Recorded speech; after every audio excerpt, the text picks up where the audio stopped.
Whew. Scariest part about going live is pushing the go live button. Seriously, it's the scariest part. Just pushing that go live button. Here I go.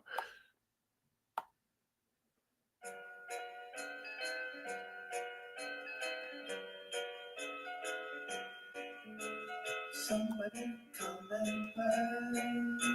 Somebody come and play today. Somebody come and smile the smiles and sing the songs. It won't take long. Somebody come and play today.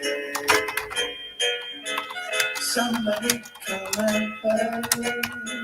Somebody come and play my way. Somebody come and rhyme the rhymes and laugh the laughs. It won't take time. Somebody come and play today. Somebody come with me and see the pleasure in the wind. Somebody see the time is getting late to begin.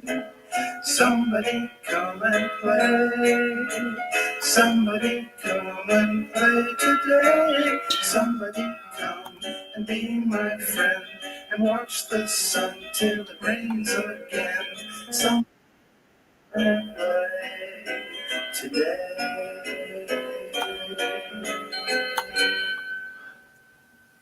Welcome, everyone. Yeah, good to be here.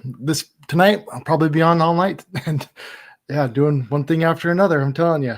So, trying to think about some major things to talk about, and I've always got tons to talk about as soon as I introduce my debate board. Let's see here. Let's close that. Let's see what you can see. Okay, this is one topic I was wanting to bring up. Everyone wants to talk about Snow White right now, and my friend Zach, Good Times for All, he's talking about Snow White, and he's really upset with the way that the actress has been kind of behaving outside the movie. I'm like, well, it doesn't really matter what kind of political views she has or anything like that. Like, all that stuff is irrelevant. It's all about her behavior and stuff.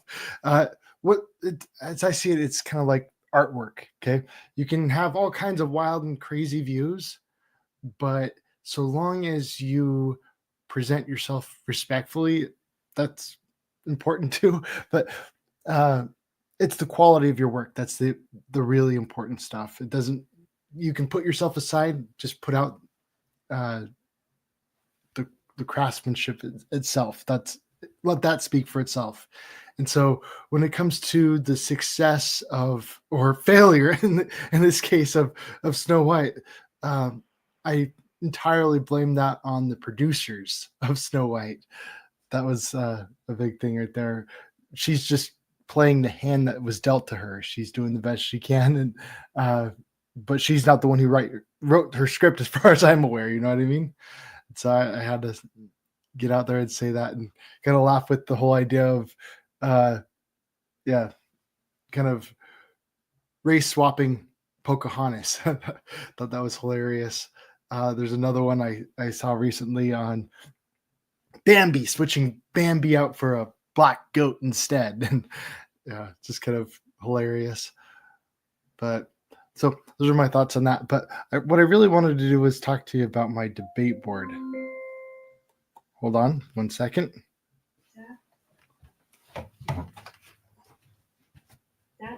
Yep, I'm live streaming right now.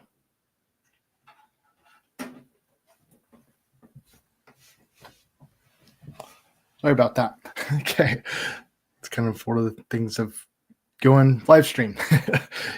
Whatever. I just got to relax a little bit. That's one of my weaknesses right here. And so I'm trying to get better at that. So let's see here. I was going to show you my debate board. Invite, share screen.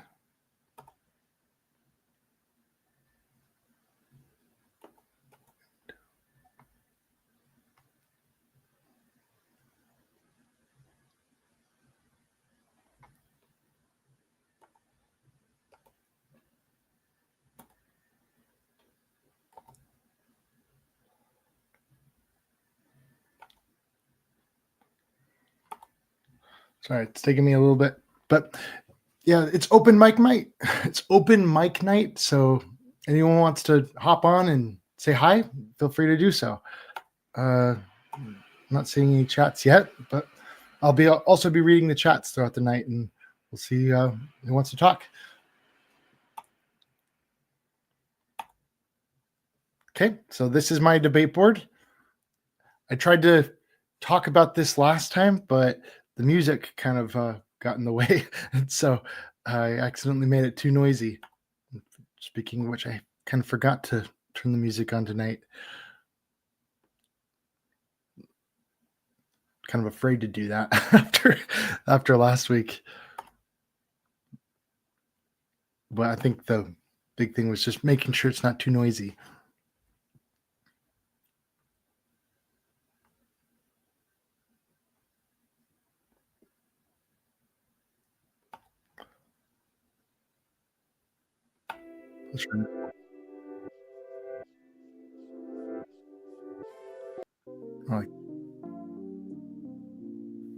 Okay.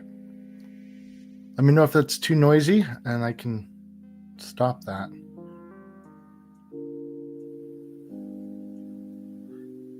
Okay, and now I can go show you the debate board. So this is kind of my home base, my debate board. I've got everything here for those of you who are new and haven't seen this yet.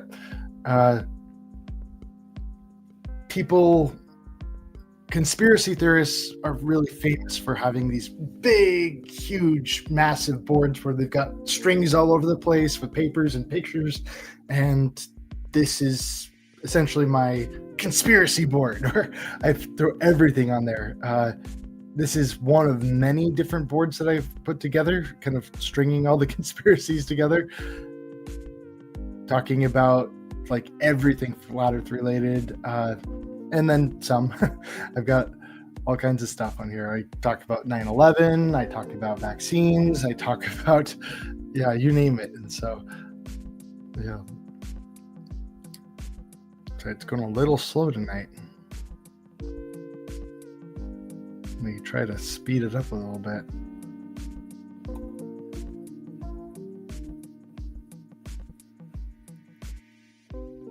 Okay. Oh, one more thing I gotta close out. I gotta remember to close that stuff out before the show starts. Okay, there we go. That should help speed things up a little bit.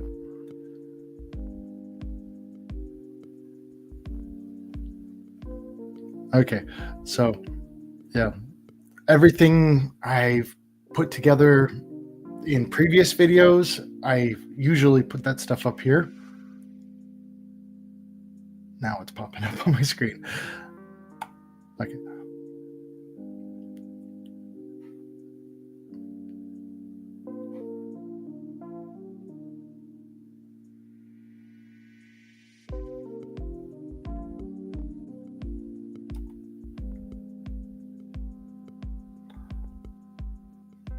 So I'll often put the entire script sometimes like right down below, and so you can kind of follow along. And then after that, I have these conversations right underneath them, and they often end up getting turned right into the video. And so a lot of these debates will end up happening just from these conversations that I have going into the topic at hand. And sometimes, as you've seen, I'll do the same thing on Facebook, get into a good conversation, and if I find it interesting enough, I'll go ahead and just turn it into a video. So these are the last couple videos I've made with just kind of confronting Jaron and some of the stuff he's been saying. And this is the most recent video I've done. And this one's a video I'm kind of thinking about turning into something in the future with some of the stuff that Karen's been saying. I was like, oh, I could totally take that and turn it into a good video, and we'll see what happens. But that's just kind of one idea of many. I've got a lot of different ideas going on into this whole debate board. One of the big topics that I really want to talk about in the future is going to be on personal domes of vision. This one's like it's a really big deal. Okay, there we go. This one's a really big deal. A lot of people have seen these kind of star trails, and this whole topic right here as to why star trails look like that and not look like that above a flat earth is a big deal. And so I want to really get in there and address that. And I also want to talk about why the sun sometimes appears to shrink on the horizon, but we've never watched the moon appear to shrink on the horizon. And so that's kind of a really big deal too. Why is that? And so I've got a whole bunch of answers on that, and I'd like to talk about that. And so my kind of a potential script I've got written down below, and I've got more coming. And so if anyone wants to jump in on that and kind of participate in kind of putting the videos together before they happen and kind of see what's in store for the future, this is the place to do it. And I've gotten this whole board is publicly accessible, and so all I just have to do is push share, copy team invite, and I'll go ahead and stick that in the chat. And the cool thing about this board is that when I can have everything saved on the board, and other people can hop on, and all of a sudden I'll see the little icon over here, and we can watch like each other's mouse kind of move around the screen. And I know Zoom has a Blackboard option, but I've never seen it this big before. This one's huge. And on Zoom, after the conversation is over with, as far as I'm aware, like the entire Blackboard gets deleted, but this one stays up forever, pretty much. And I really put these things to the limits. Let's see if anyone's in the chat.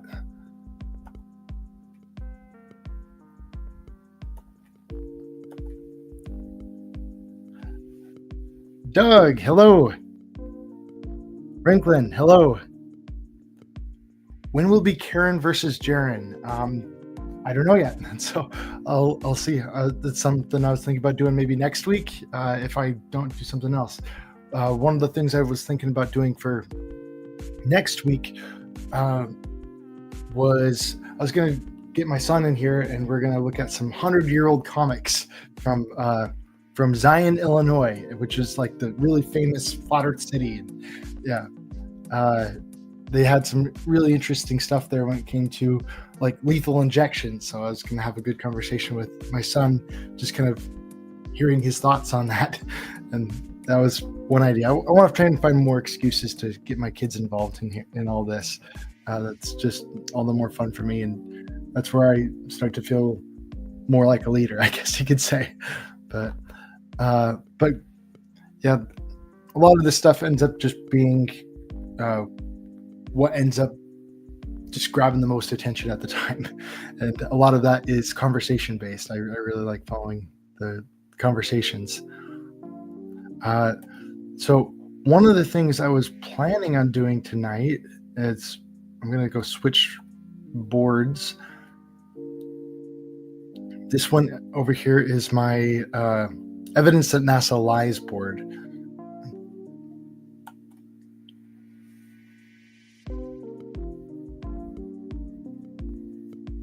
Close out of the one. Should load a little bit faster now. This whole board stuff, it works way better on a PC than it does on your phone. Like there's an app, but I've had a lot of issues with the app. Probably because my board is so big. But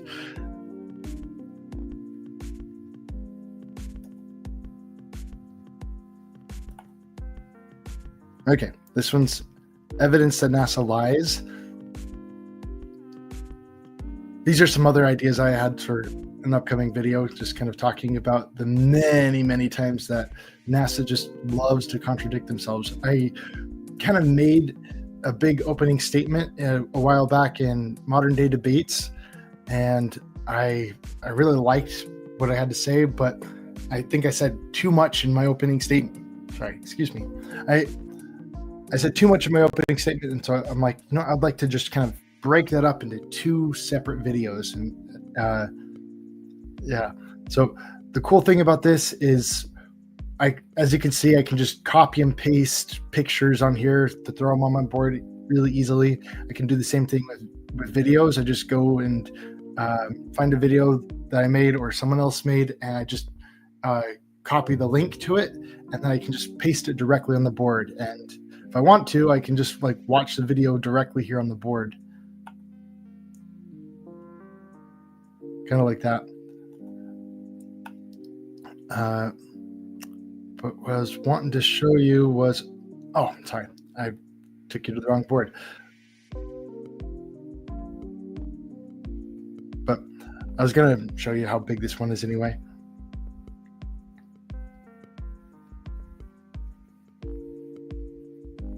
So all the evidence I can find on moon landing being faked, it ends up getting thrown over here.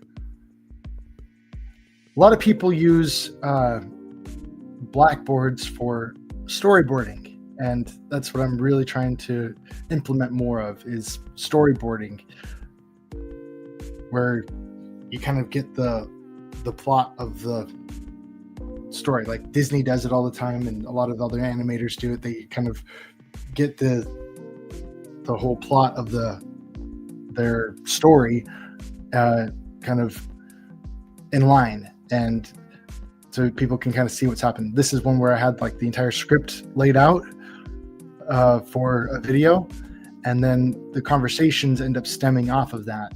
And one of the things that really kind of drives me a little crazy on Facebook is you get all these different replies in this really narrow chat box, and then someone likes to say, bring up like 3 different points against one argument, and then trying to respond to each of those 3 points ends up making your comment really, really long. And then after that, you got to go scroll back up. And, oh yeah, they said something else way back then, and I want to go back and address that now. And now you got to scroll all the way back up. And this kind of really eliminates a lot of that, the problems that come with gish galloping. So here I've got Night Sky Jeff. He went and made an argument.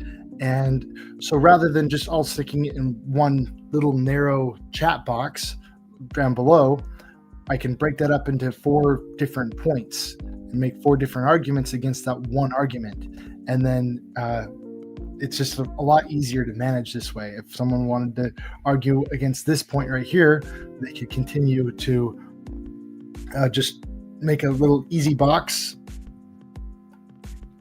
right below. And let's see here. Color that box. And then they can just kind of type in what they want against that argument. And then we can just kind of chain it on down. And it ends up webbing outwards. And that just works so much easier in my brain. I love having space to think about things. It just solves so many problems. And in a lot of textbooks, you'll find that they use mind mapping. They, like the science textbook particularly, like right in the very like intro of the textbook, they'll talk about mind mapping. But where do you ever really watch scientists really get in there and actually implement what they're teaching? And that's something that I started doing a long time ago, and really trying to implementing the mind mapping qualities when it comes to science, when it comes to webbing it out, and it works. Let's go switch boards because there's a big topic. Okay, so I can only have like 4 boards up available, which are like publicly accessible at all times. But I have a lot more than just those 4 boards. And when I get someone who wants to come and chat about a new topic, then, or kind of has a question about something that's on one of my other boards, I just end up taking one of these boards, throwing it back into my archive, and then swapping it out for that one. And I can just bring it forward to the surface where other people can interact with it. So this is my bigger archive.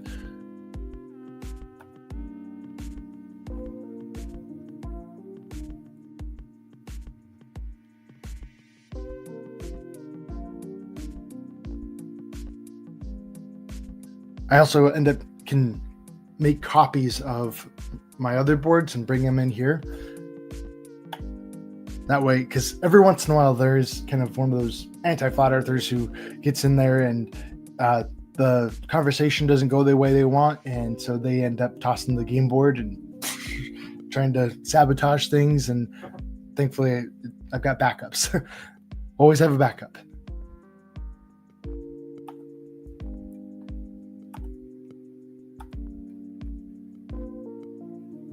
It's taking a moment to load.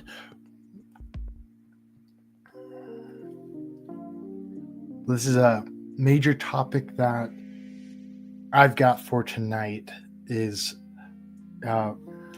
what I did last week. So normally I do this stuff like every night, pretty much. Every night I'm on this board kind of doing some research on something. And last week I went and I was sharing after the documentary Behind the Curve came out. Rob Skiba did an interview with the different people who were involved in Behind the Curve, like the different cast members. So he interviewed Bob and Jaron and Patricia, and I don't remember if Mark was there or not in this interview. I think Mark was there because it was on his. Yeah, he was definitely there because it was on his channel, and so I kind of shared that, and then I shared some commentary I had on all of that, and on my thoughts of it all, because I thought it was really interesting how a lot of the things that took place after Behind the Curve came out are kind of repeating themselves, just kind of the way different people blew up. And so Patricia, after all the drama of all that, she ends up shutting down her channel and no, I'm done. And for years later, and then all of a sudden she comes back, and then Antarctica happens, and then right after Antarctica, totally shut down again. So there's a lot of repeating history involved in that, and I thought that was really interesting and worth taking note of. Oh, this is Flat Earth Archive. This is the really big one I've got.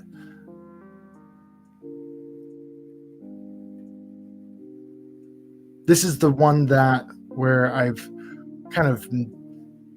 at the edge where you can add so much to the board, and once it's like super full, it'll just crash on you and it'll have to make you reload it, and it's kind of annoying. And so I'm trying to actually break this board up into smaller sections and kind of share the weight with other boards.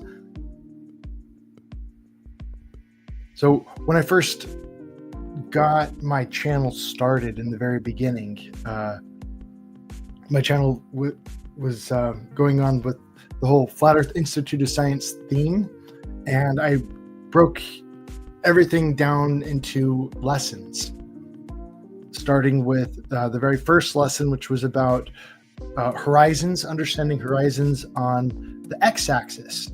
And so just kind of that horizontal, looking for any kind of horizontal curve. And so I started out with that and talking about how that stuff is flat. And then after talking about horizons on the x-axis, I ended up going on to the second one, which was talking about horizons on the z-axis. I have to go get some water here. And going on to understanding the effects of the atmosphere. And yeah, I think number 4 was talking about observations of the sun. Number 5 was observations of the moon. Observations of the stars, observations of the firmament. This one is one that it looks really small right here, but that's because I took that whole section and started throwing it onto a different board so I could have more space. All right, come on.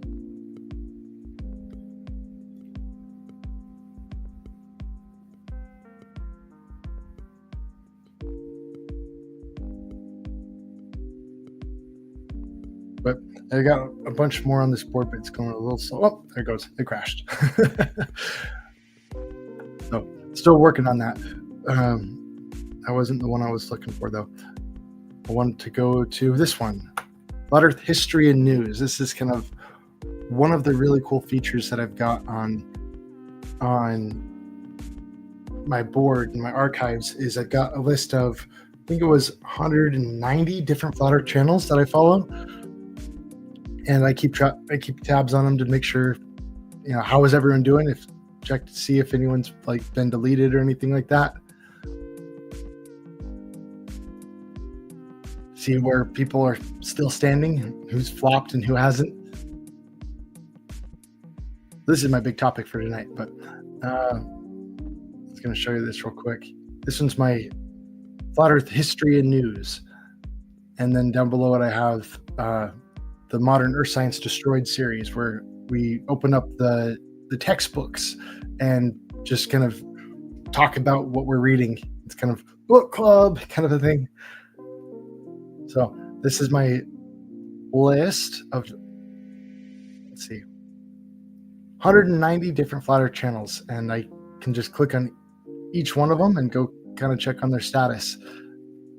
I like tracking the growth. Every year I'll do a growth report on checking on all of the top Flat Earthers and see how much each of those channels has grown in a single year. And that's always a really big adventure.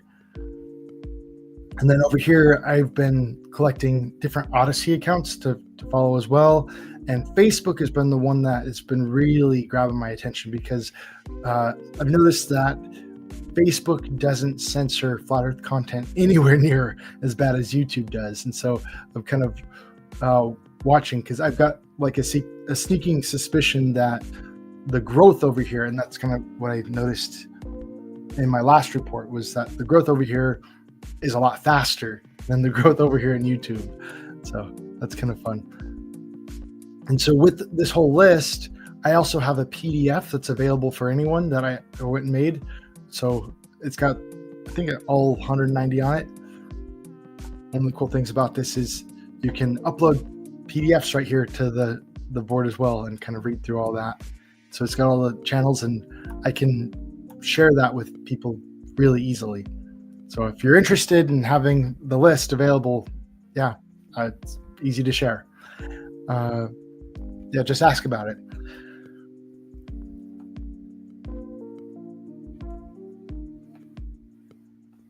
Okay, so I know Rob Skiba has done history before, kind of outlining. He did a timeline. This one here is ODD's timeline and what that looked like. But this one's far more interactive. So you can come in on here and add to the timeline anytime you want. This is getting into Zion, Illinois. I love this sign right here. No one except a low-down scoundrel, a person lower than the dirtiest dog, yes, lower down than a skunk, would call the earth a globe in Zion City. And so, ever since I discovered that whole sign there, which was a big billboard right outside the city, and this was just north of Chicago back in the early 1900s. And these are some of the comics I was planning on looking over with my son, talking about all this. I was like, wow, way back in the day, they're talking about that. And there's so much more on that I really want to get into. Just kind of breaking everything down and just kind of talking to my son and finding out what his thoughts are on that, because he likes reading comics and stuff.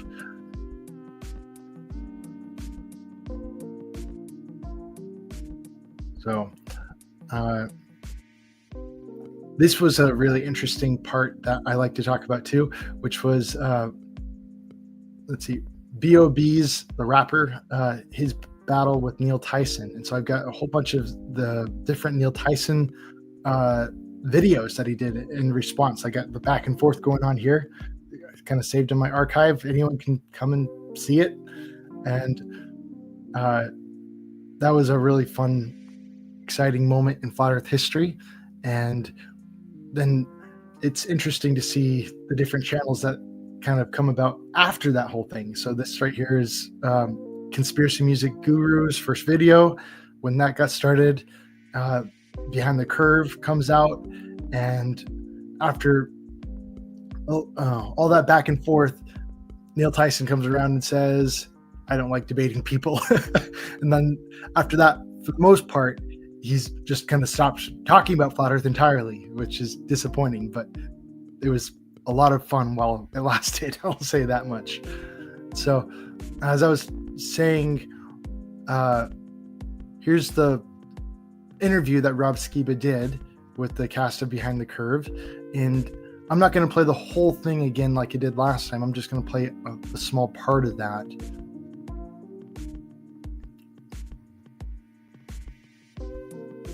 So this is just Bob's response in Behind the Curve. And then right after that, I've got what Bob had to say about that response, because they talked about the entire movie in this interview. They kind of played segments of it from beginning to end, and then they'd stop and talk about each segment. But tonight I just wanted to talk about Bob's segment and what his response was on that when it comes to gyroscopes. So I'll play this little clip here.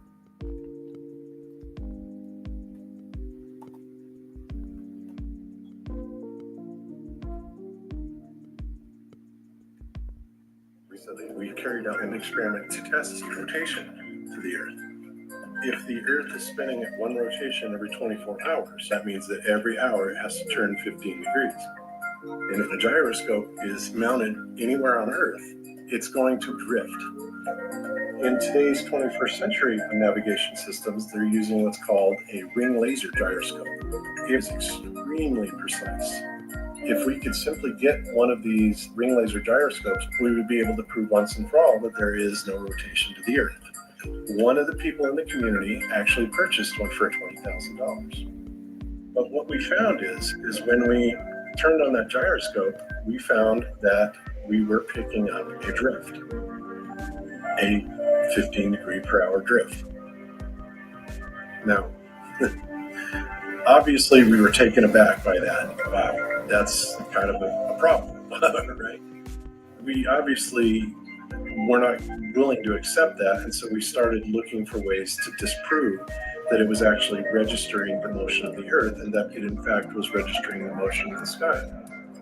So the next thing that we set out to do was to encase the fiber optic gyro in what's called a zero Gauss chamber to see if we could actually shield the energies being generated by the heaven. And we were unsuccessful with that, unfortunately. So the next thing that we're going to try is encasing the entire apparatus in bismuth. If everything works well, I'd like to release it at the conference. Okay, so that was what he said in the video, and then right after that, we'll go over here and let's see. I might have to. Okay, cool. All right. So, what's the rest of the story on that, Bob? Okay, well, the rest of the story on that is, yes, we absolutely did pick up a 15 degree per hour drift, or I should say Rick did. And we determined, we were originally, we hadn't put it together. And it's interesting because I had done lectures on Sagnac and Michelson Gale and Michelson Morley, and it really didn't even occur to me at that time what was going on. So pretty soon we figured it out and decided, well, this has got to be this rotational energy coming in. Hello, commercial sound and video. And so we set out to try and figure out a few different ways to prove it. And we tried using a Helmholtz coil and a zero Gauss chamber, and possibly we even discussed encasing it in bismuth, trying all these different methodologies to try and block this incoming energy. But that's something that's really difficult to do. Now, one thing we were able to do is influence and kind of interfere with it with a strong electromagnetic field from the Helmholtz coil. But ultimately, it occurred to me, it's like, wait a minute, we're picking up exactly the same rotational drift that the Michelson Gale experiment picked up 100 years ago, right? Okay, so I've gone over here. He's using a lot of big words, and so I went and took the transcript from what he said right there, and I went and put it over right here, and so you can kind of follow along right there. One of the fun things about all this. And Oh shoot.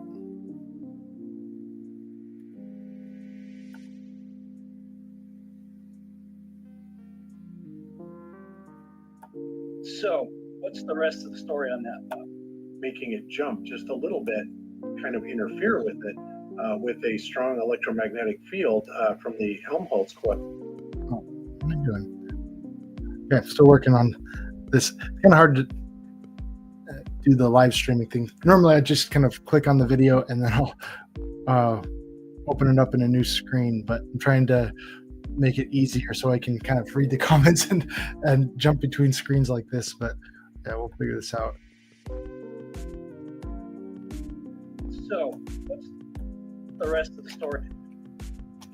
With Sagnac and what was going on. So pretty soon we figured it out and decided, well, this has got to be this rotational energy coming in from the stars. And so we set out to try and figure out a few different ways to prove it. We tried using a Helmholtz coil and a zero Gauss chamber, and possibly we even discussed encasing it in bismuth. Trying all these different methodologies to try and block this incoming energy, but that's something that's really difficult to do. Now, one thing we were able to do is influence and kind of interfere with it with a strong electromagnetic field from the Helmholtz coil. But ultimately, it occurred to me, it's like, wait a minute, we're picking up exactly the same rotational drift that the Michelson-Gale experiment picked up 100 years ago. Right, and from that, of course, they came out with Airy's failure. Because they tried to figure out, well, where is this energy coming from? Is it actually the Earth rotating, or is it the stars rotating above us? And of course, Airy's failure, very simple experiment and very direct, proved that it was the stars rotating above us. Furthermore, in the Michelson-Morley experiment, when they were trying to prove the Earth's speed around the sun at 67,000 miles an hour. They were not getting anywhere near that velocity. However, they were getting a very small velocity. And of course, what that small velocity actually was in the Michelson-Morley apparatus, it was still picking up this rotational energy, just barely cutting across those arms. And it was just kind of making it jump just a little bit, detecting this motion. But what that motion was, again, was that rotational motion of the stars. And so, it's been proven, fairly conclusively that the Earth is not moving, absolutely not. But, all these other experiments right up to, today are proving that it is indeed the stars that are moving. And that's right. Okay, so we're going to pause it there. So a couple things. So he's using a lot of big words. And so I've gone and bolded each of the big words there. Okay. Featuring some important details. So we've got Rick Zimmerman over here, who he briefly mentioned. He was the one who actually did the experiment. Bob was just the spokesman for it. And with the whole Behind the Curve movie, they kind of chopped it up at different time intervals, and then they kind of presented it in a wacky way to try to make it bend to their will. And so Bob wasn't the one who actually did the whole gyroscope experiment. That was a guy named Rick Zimmerman, and he didn't mention last name. I had to do some digging, and I found that out later by talking to Cami and all them. And so who is Rick Zimmerman? That's a whole other question right there. And so wanted to think about that and kind of pull out more on that later. He mentioned the Sagnac effect. He mentioned Michelson-Gale, Michelson-Morley, Helmholtz coils, and Airy's failure. And I'll go ahead and fix that real quick to say 67. There we go.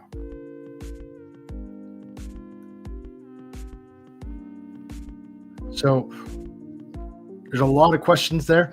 And in the documentary, they went and talked a lot they talked about the ring laser gyro, but it was never a ring laser gyroscope that they worked with, and it was a fiber optic gyro, which is a different thing, but it's still an important thing to remember, because as we expound on all these things down below, it'll make a significant difference. So here's a Globebusters episode that we talked about it a little bit more, and so I was going to go and kind of watch that and look for some answers to questions. I'm really looking for more about each of these topics that they kind of mentioned, the big words, try to expound on that, and also particularly about the whole experiment here, because there were other details of that experiment that they did not include in the documentary. One of the big ones that I was talking to Zach about, Good Times for All, was I guess I didn't write that one on the board yet. I'll go write that on the board right now.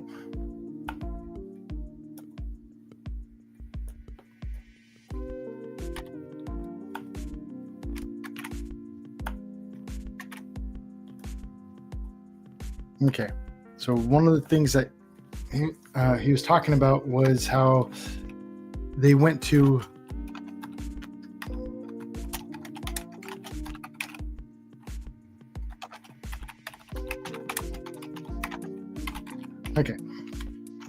Pikes Peak, and they did their experiment over at Pikes Peak, and they had different results at different elevations, and that doesn't make any sense on a globe whatsoever. And of course, they took that whole big deal and they cut that out entirely, and they only talked about the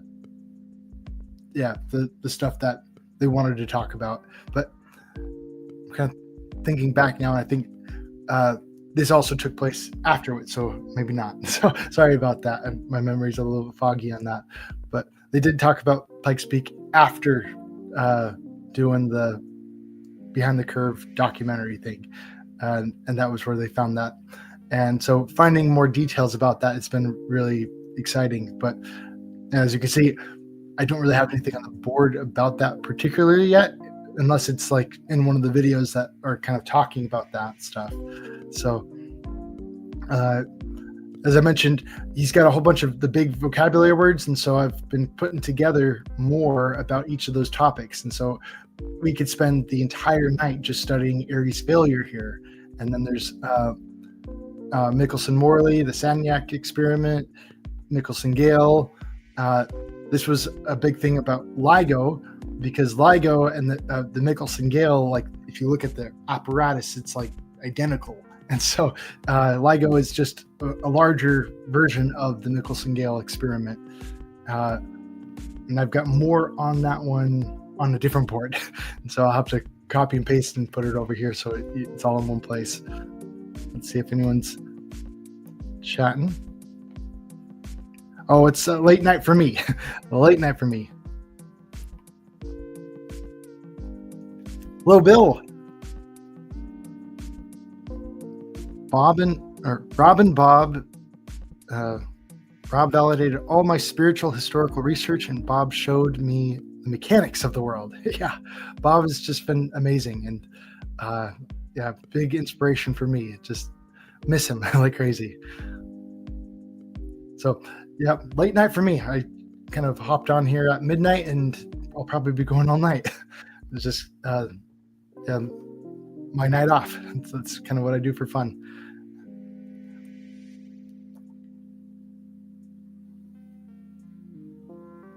So Airy's failure, Bob said it kind of took place afterwards, but one of the things with doing live streams is I've noticed is I'm kind of all over the place, and you make a lot of mistakes and just kind of speaking, and that's to be expected, and it's totally fine.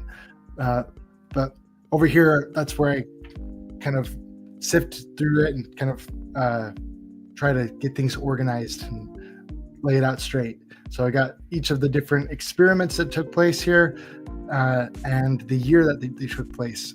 That's all important.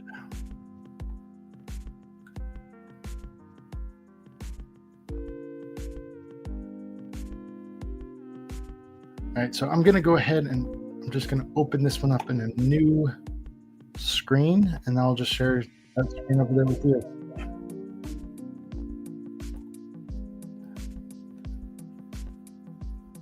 And I'm kind of going back and forth with the StreamYard. I'm still checking comments, and if anyone wants to hop on, they can hop on, and I can just pause whatever I'm doing, and we can just chat about whatever, really.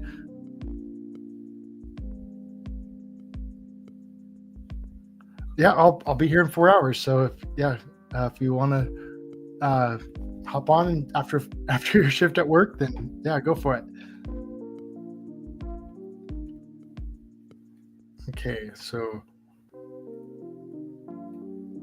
stop sharing. I'm gonna present, share screen.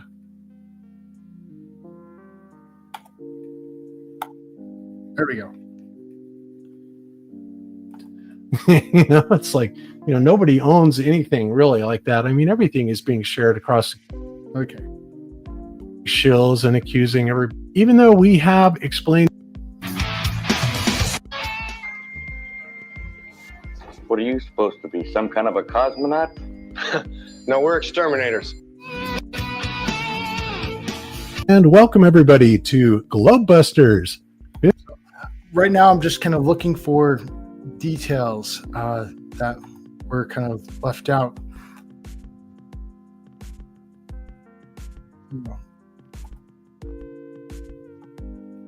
Okay. Sorry. Like, one of my weaknesses here is live streaming, and that's what I'm trying to get better at. So take some time. 15 degrees per hour. Interesting. I am your host, Bob Xanadude60, and we are back for another Sunday live stream for everybody. And today we're going to be on YouTube for a little bit longer than we had anticipated. I do have a couple things I do want to cover on YouTube before we cut over to the Rockfin side. So, hey, bonus for you guys. That's always a cool thing. But other than that, we're going to be talking about several things today.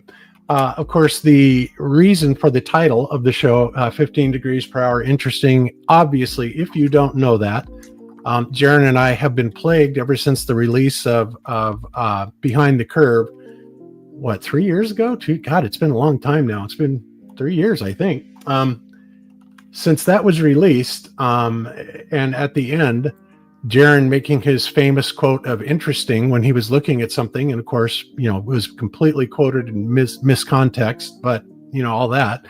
And me talking about the fiber optic gyro on 15 degrees per hour. So even though we have explained this before, we are going to absolutely do it again. And this time, I think that maybe we can get it cut out, and we will, send that to people who have, wanted to know the full explanation for it, so they can send it to their friends who have said, oh yeah, those guys aren't those guys that prove their own model false. Ooh. Which is really ridiculous. It's so pathetic that they have to hang on to this. It's just beyond belief. How's that?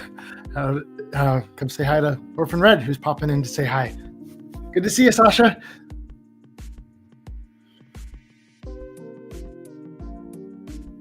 Community definitely needs a lot more energy these days. Yeah, and there's nothing quite like stirring up energy for me than just getting out and talking to people. That it's all about the conversations, all about those relationships, kind of sharing our treasures. What's important to you is, and when we kind of build up on all that, great things happen. And so that's kind of one of my big goals, is to just try to interact with a lot more people. But so we're going to talk about that. We're going to be talking about our man Austin Whitsitt and his adventures across the country this week. It's been an interesting week for him, to say the least. Okay. And we also have a couple of NASA balloon things that we want to talk about. that are pretty interesting. Some old vintage footage that has surfaced, which is pretty funny. So it's just something that I thought I would throw up out there.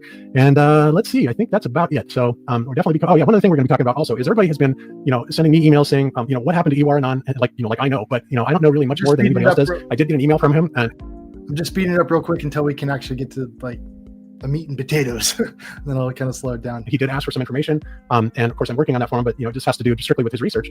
But basically he has had quite a bunch of things go on. And unfortunately he's had people in the community attack him and, same typical crap, people, attacking and calling everybody shills and accusing everybody of stealing their material. And there's one person in particular that does that, but we're not going to highlight them very much on that. But it's just really unfortunate, guys, because, I don't care if people use my material at all. In fact, I welcome it. I want them to use it, even if you use it in a different context than what I use in it, right? If I put it out there and you have Thank you, Bob. I love you. a different take on it, so you want to say, well, Bob Nodell says this, or maybe this is what Bob Nodell used to demonstrate this, but I think it works this way. That's okay. I don't care. And I think that if other people do that, that's really not only complimentary to the original people, especially if they're giving credit back. And honestly, I don't even want credit back, but some people are really picky about that. But yeah, it's just amazing how up in arms people get about stuff like that. And then they wind up getting a lynch mob together and driving them out of the community. And this is something that I hope did not happen with Ewar Anon. I still don't know who he is. To me, he sounds a little bit like Dr. Zach or Decimal Z, but that's about the only thing. He sounds a little bit like him, but I don't think it's Dr. Zach. But I don't really care who he is either, because he's out there doing some really good work. He's putting out the stuff that he sees fit. And if he happens to use somebody else's graphics, so what? It's like nobody owns anything really like that. I mean, everything is being shared. All right, so he's highlighting Dr. Zach, who his channel name is now called Decimal Z, and he's done a lot of great Flat Earth content over the years. He particularly does AutoCAD demonstrations, and so one of the things I like about him is his replication of sunsets and kind of over a flat Earth, and he was able to simulate that by just replicating the atmosphere and the density of the atmosphere. And Karen B was talking about that kind of recently when it came to some of his work on solar eclipses, if I recall correctly. That was kind of cool. Across the community. So that's just, I'll say about that. We'll talk about that a little bit more later. But so those are the things we're going to talk about today. But before we get there, let's go ahead and introduce our rather small panel today. Today, it's just the three of us. It will be first up, which will be, of course, Jaron from Jaronism. How you doing, Jaron? Fantastic, Bob. Happy to be here. Excited about the show.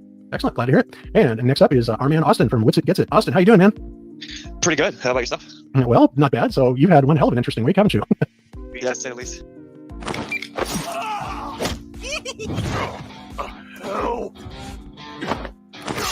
Oh, you can skip that too. Sorry. Yeah, I know. Well, so I hopefully I should have asked you before, but it's maybe we can talk a little bit about what happened at Mount Rushmore. Of course, most people saw that, but and then I understand that you got another ticket on at Yellowstone. Is that correct? Yep. We actually got pulled over in Yellowstone and written a federal citation. I did. Wow. What did they write you up for? Be on the lookout. Yeah. So for what? I mean, guys, be on the lookout. Be on the lookout. Guys, practicing First Amendment rights. Are you serious? They really? What did they cite you for? Failure to get a permit.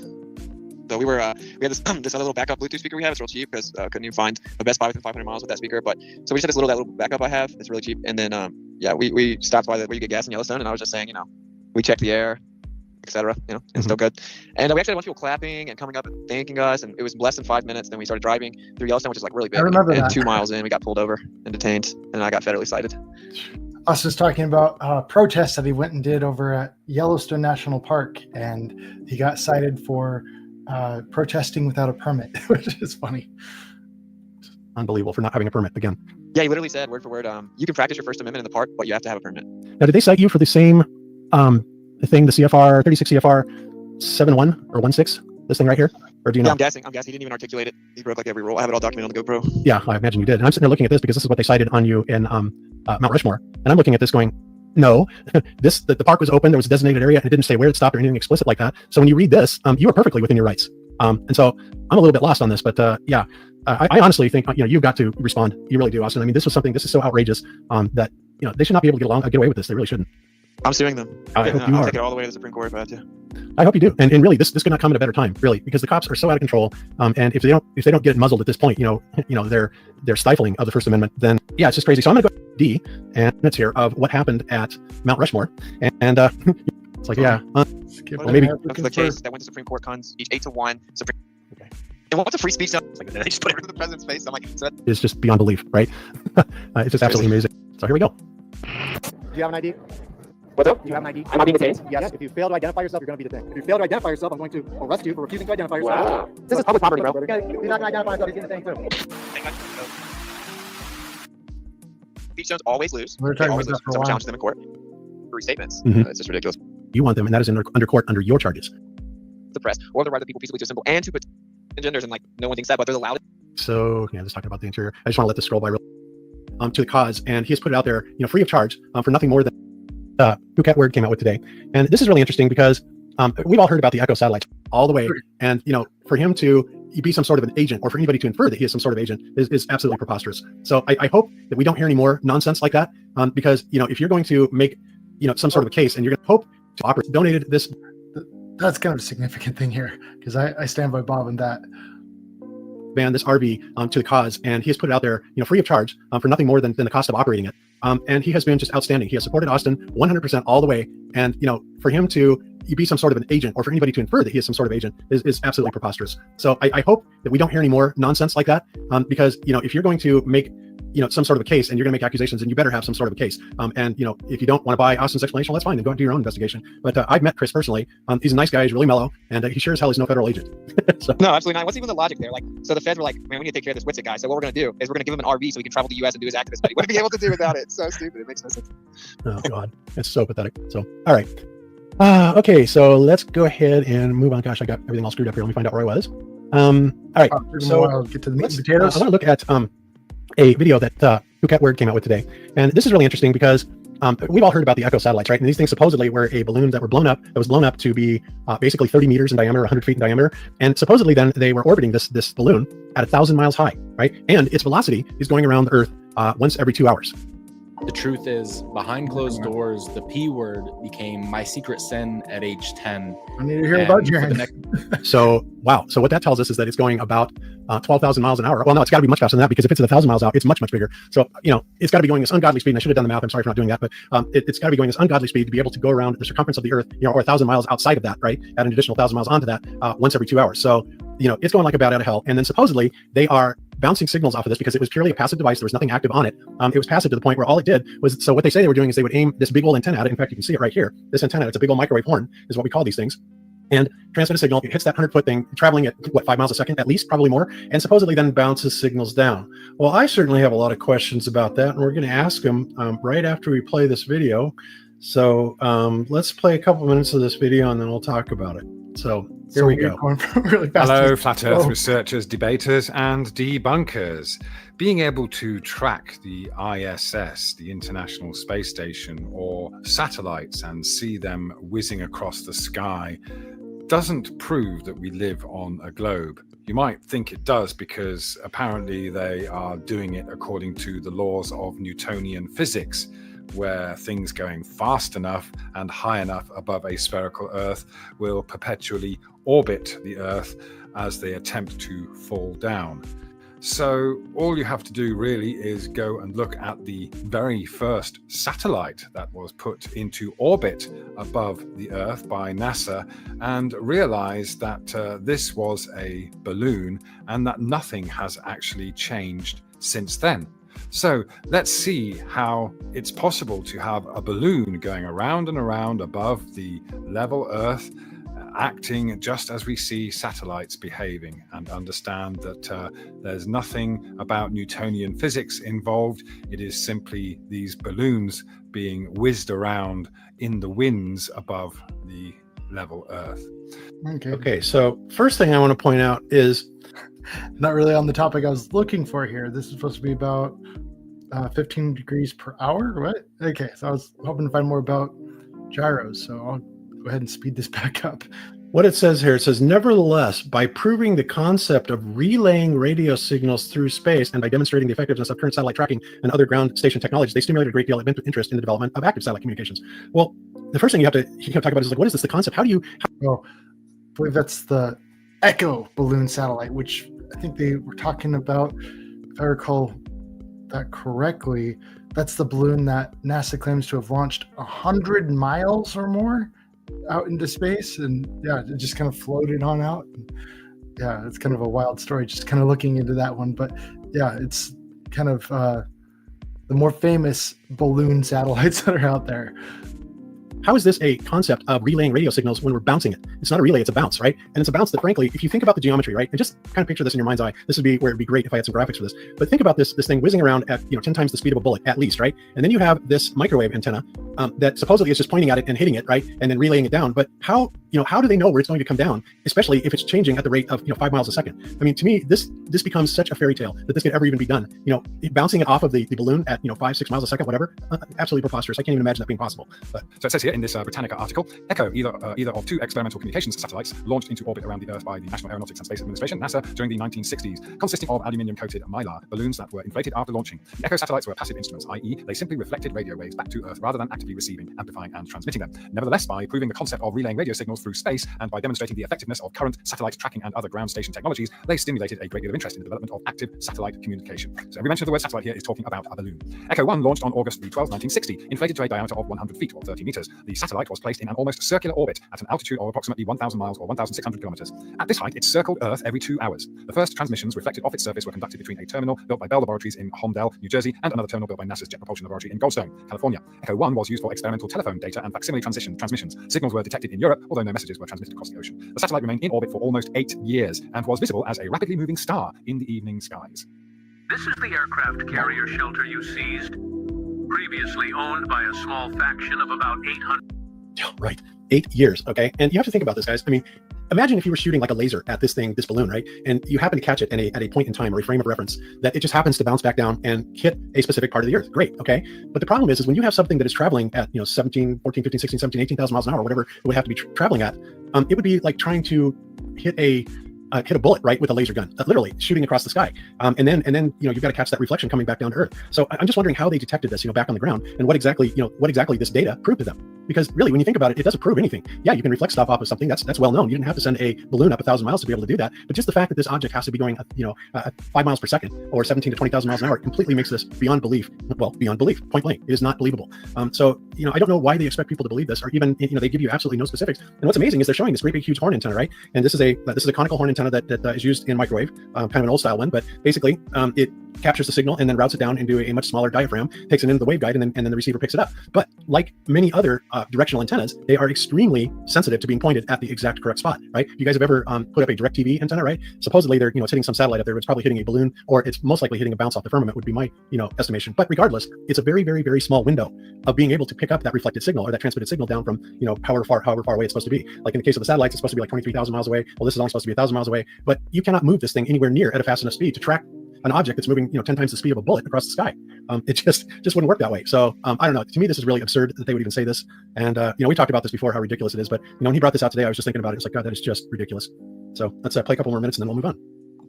All right, there you go. Seeing exactly the same thing with satellites these days. ECHO 2, launched on January 25th, 1964, was 135 feet or about 40 meters in diameter. Its purpose largely was one of testing the dynamics of larger spacecraft, though it was also the focus of the first space venture involving cooperation between the USSR and the United States. A radio signal transmitted from the Jodrell Bank Observatory near Manchester, England, was reflected off ECHO 2 and received at the Zimenki Observatory near Gorky, Russia, USSR, now Nizhny Novgorod, Russia. The satellite remained in orbit for 5 years. Right, so when it was received at that station in Russia, and we're dealing with an arm, of geometry where it's moving at 5 miles a second or whatever, bouncing off of a very small surface, 1,000 miles high, and so that reflected signal is moving like a bat out of where, across the surface. So what exactly did they receive? A blip for less than a microsecond? And if so, I didn't know they had technology that could do that back then. But I mean, again, it just makes no sense whatsoever when you think about it. And of course, they don't ever get into the details of exactly how this works. Even when you go to the Project Echo and you try and find any technical background on it, it is so absolutely bland and it's so superficial. They don't tell you anything about exactly how it worked, other than it's supposedly doing these ricochets at supersonic speed, beyond supersonic speed, and they're able to capture these signals back down on Earth. But again, this was just early space propaganda, and it's pretty interesting to go back and review it occasionally, because this again was supposedly the very first satellite in space, and it was nothing more than a balloon. So there you have it. You guys have any comments on that? Yep. Alrighty then. Well, there we go. Okay. Okay. So next thing I want to talk about is, you guys have heard about gravitational lensing, right? And they tell us that you have this gravitational lensing, that basically what happens is they look out into deep space, and when they do that, supposedly when there's an object there, it distorts the visual optics that they're seeing greatly. Okay. And I was thinking to myself, I'm not exactly sure what they're looking at, but the one thing that really I thought was really interesting was on this particular clip of Suspicious Observers, where they're talking about gravitational lensing and also plasma lensing, right? Which, what those really are, honestly, is just I think we're looking through the firmament and seeing something that's actually distorting. And the graphic that they use here is really interesting. So I'm going to play this just for a minute and see what you guys think. Burning into the night. Who wants to jump out to deep space next? And we are tackling a major plasma cosmology point about observational reality of the cosmos. Lenses. They are everywhere in the sky, and so many examples are known. But a major disagreement has been about gravity versus plasma lensing, and therefore also magnetic field lensing. Okay, so he's saying lensing, they are everywhere in the sky, right? So we see this phenomenon everywhere. Well, it seems to me that if we're looking through a crystal or a firmament, or we are actually looking through water in space, right? Wouldn't that also give us a lensing effect very clearly? And the graphic, I think, very much shows that to be the case. But of course, they're not going to put water up there, but or a crystalline firmament that would actually be acting. Right now I'm thinking about the shadows that you can make by just making a indentation in water. Like if there's a picture of a bee that went and landed on water, and all the legs were touching the tip of the water, and if you look at the shadow underneath the water, where each leg was landing on the water, it looks like a big circular shadow, which it's kind of funny. But I guess you can kind of see the same thing with magnifying glasses. When you kind of focus in a magnifying glass, you get a whole bunch of shadow all around that indentation from the magnifying glass, where you just get the focused light. Kind of interesting how the magnifying glass focuses the light and creates the shadow by doing that, but the bee, when it lands on the water, it doesn't quite have the same magnifying glass effect. Like, where's the focus? It just looks like a shadow. I'll have to kind of look that one up later. It's kind of interesting subject. Not quite what I'm looking for right now, though, but I can still take notes of that kind of stuff. But I think what Bob is going to talk about here when it comes to gravitational lensing, at least kind of what he's looking into, is that was kind of what the LIGO was supposed to be detecting, was gravitational waves, and it ends up being a big puzzle piece into all this other stuff, because the LIGO apparatus looked so similar to Michelson-Morley. It's like, okay, what is, not Michelson-Morley, Michelson-Gale. The apparatus was like identical to it. So you have one and you have the other, and what exactly are they picking up? And yeah, not that we're saying we believe in gravity or anything like that, but yeah, it's definitely picking up something, and that something ends up being our big claim is the luminiferous ether.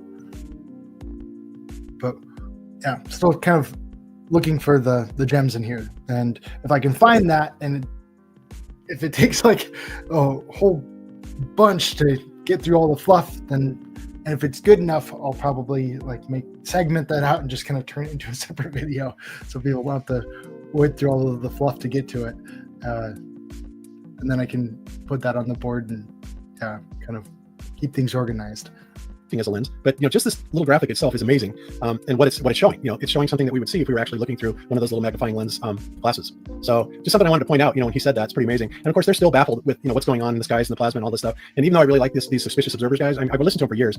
He's so deeply embedded in the heliocentric model, he'll never come out of it. Of course, he thinks flat earthers are crazy, but some of the stuff he says sometimes, it's like, God, Ben, when are you going to wake up? But maybe one of these days that'll happen. But I love the graphic on this and how it was portrayed. And so they call this, like I said, either gravitational lensing or plasma lensing. And plasma lensing is essentially a heavy magnetic field that's out there. So they're saying it's either happening from gravitational distortion, which is nonsense, or a magnetic field, which makes perfect sense, because even though we've never seen a gravitational field, we certainly do see magnetic fields all over the place. So there's that. All right, and I know I'm whipping through these quick, so because I want to get onto the second part of the show here, but I got a couple more things to cover. So you can stop me if you want to comment on anything, okay? All right, so close that, and there's behind the curve. All right, so let me find out where I was going with this. There's that one. Actually, is that it? Oh yeah, this is the other thing I wanted to cover as well. The Level Earth Observer, let me bring this up. Del Taco's Jumbo Shrimp, wrapped up with fresh cabbage, pico de gallo, secret sauce, and a squeeze of lime. Don't know why I didn't have this up yet. All right, so this video came out today, guys, and this is great because this is a vintage piece of satellite footage, and of course it comes from Level Earth Observer. And this guy is amazing. I love the way he looks at things. He's a crane operator, and he's very, very observant and very logical, and I love his sense of humor. And he's just really funny the way he identifies this stuff. But so today he's pointing out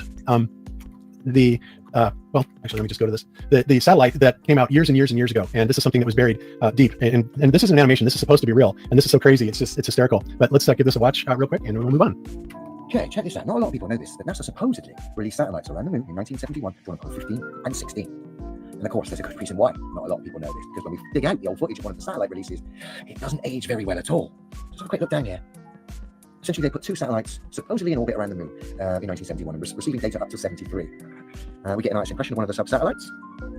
And like I said, I managed to dig out a bit of footage. Pretty rare, and there's a reason why it's rare, because it doesn't hold up to scrutiny, and it's aged terribly. You've got to laugh as well, even at the site here, which is NASA, telling us about this incredible achievement from back in the day. Look at the top here. Imagine the universe. This is at NASA's website. Imagine the universe. And then we've got the silhouette of a family on a cannonball flying through the vacuum. Way. I'm standing on an echo balloon. We need to imagine all this heliocentric nonsense. We know this anyway. The globe's scientifically impossible. And the heliocentric space, which is cited to make the globe a reality, as we're about to see, is shocking at best. Okay, so here's the rare footage of the satellite being released around the moon by NASA in 1971. Yeah, that was dear, real. oh dear, oh dear. Wow. Now, there's a good reason, isn't there, that we've not seen this footage, or it's not pushed heavily by NASA or the mainstream media. Just come back a smidge. Shocking. Essentially, all I see here, let me pause that for a second. All I see there is some old geezer in a dark room with a drill, with a bent drill bit, and a little spacecraft attached to his bent drill bit, and the cameraman is slowly moving away from, let's say, Fred, with his drill, as he spins his toy spacecraft around on his wonky drill bit. Look at it. Shocking. No wonder this incredible, so-called incredible achievement is not pushed, because it is, or would have been, an amazing achievement putting satellites around the moon. But like I said, when we look at the footage, essentially all it is Fred with an old drill bit in a dark room, spinning a spacecraft around on a wonky drill bit. Ridiculous. And no Even stars. they're telling you on their website, imagine the universe, and they put a silhouette of a family on a cannonball going, wave it. Clearly ridiculous. Yep, and no stars, of course, right? So it's just really pathetic. You know, I think this is like the second most pathetic version I've seen. Do you guys remember the first video of when somebody went up in a balloon and they went up really, really high and they were looking up and they had this thing that they broke through to these stars and this funny looking, it almost looked like claymation. Do you remember that? Taboo has it in a couple of his videos, but yeah, it's one of the funnier things. And they're supposed to be like real stars and stuff. Yeah, they're supposed to be real stars. I mean, it is really pathetic. This older vintage NASA footage. And Jaron, I think that those DVDs. Have you ever gotten a chance to watch those DVDs I gave you? That somebody gave me at FEIC Canada. They weren't VHS. They were DVD. Yeah, they were DVD. I think I still have. I don't know how many I've watched. Oh, okay, because that I still think that there's probably some really good footage in there. I've watched a couple of them, and there's definitely some good footage. But again, it requires a commitment to go through them, all the time. But there's got to be some rare gems in there, I would imagine. Yeah, I think so. Yuppers. All right. So then let's go ahead and bring up Taboo Conspiracies video, which is also very interesting. This is only a 2-minute video, but another one of those, bombshells that, of course, this is one of the reasons why they had to invent the ionosphere, right? Because these transmissions are simply impossible for what they're saying they're supposed to be, right? So let's go ahead and play this and make comments on it. On December 12th, 1901, Guglielmo Marconi received a transatlantic radio transmission at a distance of 2,135 miles. With the transmission tower height and elevation added in, at that distance, nearly 640 miles should have been hidden behind the Earth's curvature. 640 miles is enough to hide the United Kingdom if it were standing straight up. That is a very tall shadow. In my previous Flat Earth Fact number 11 video, I described how the World War II German Knickbein bombing radio guidance system was not initially investigated because English scientists, including Churchill's scientific advisor, stated the curvature of the Earth would block the VHF beams, and so the targeting system could not exist. The advisors were mathematically right, but English lives were lost because the Knickbein system in fact existed, proving there was no Earth curvature. Likewise, naysayers told Marconi that it would be impossible to send a radio transmission over 200 miles, let alone 2,000 miles, because the curvature of the Earth should have blocked the transmission. Again, the naysayers were mathematically correct, but Marconi accomplished the feat and has been repeated many times at much further distances. Because of Marconi, the ionosphere theory was then fabricated, claiming that the radio waves bounced off of the ionosphere. For Loran, the explanation is that the radio waves hugged the surface of the water. For Knickbein, since the beams were VHF, the issue has been avoided entirely, as Wikipedia and others have simply lied about the math and said that the Earth's supposed curvature wouldn't have been an issue at those distances. Do you see the pattern here? Repeatable scientific evidence proves the Earth is demonstrably flat. In response, new pseudoscience nonsense is discovered, somehow justifying why the Earth's curvature somehow always evades detection and disappears without a trace. Marconi's 2,000-mile transmission is another proof of the flat Earth. There you have it. Okay, and I got to hand it to Ben because these little shorts are really fantastic for putting out to people that they're just getting into this.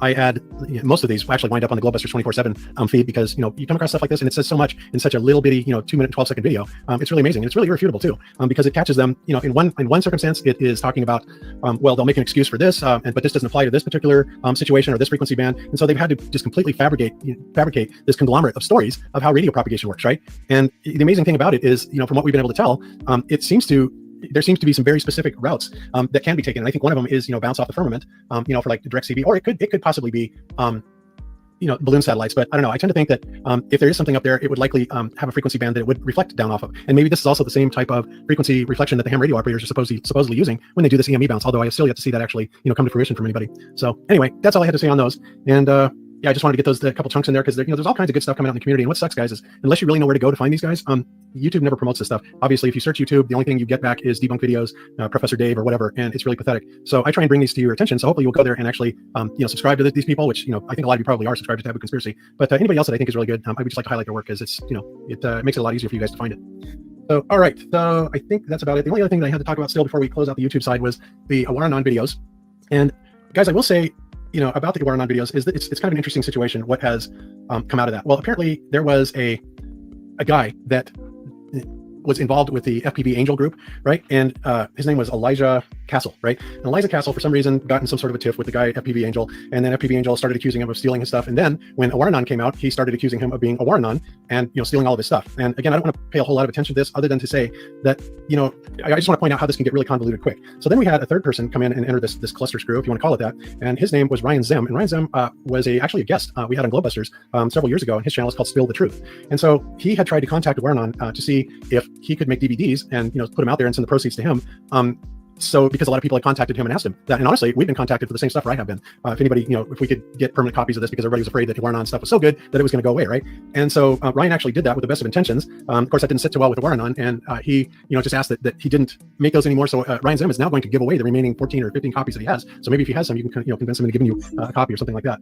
But it just, the problem is here, guys, is it's all fine and good if you share credits and stuff. If you want to give credit back to somebody that you're using their work, that's usually the typical polite thing to do. Some people care about it, some people don't. And then ironically, it turned out that all of this, these are the kind of, when they see that kind of stuff going on, Chris must be some sort of an operative or agent, and he just asks that people look past if Awaranon goes away. So I would hope that people, all right, so cool. All right, guys, I think that's probably going to be about it for the. Okay, well, that was a little bit disappointing. They did not talk about 15 degrees per hour at all in there. So that's okay, though.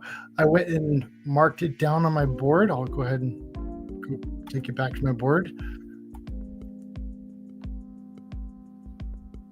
Let's see. Present, share screen, window.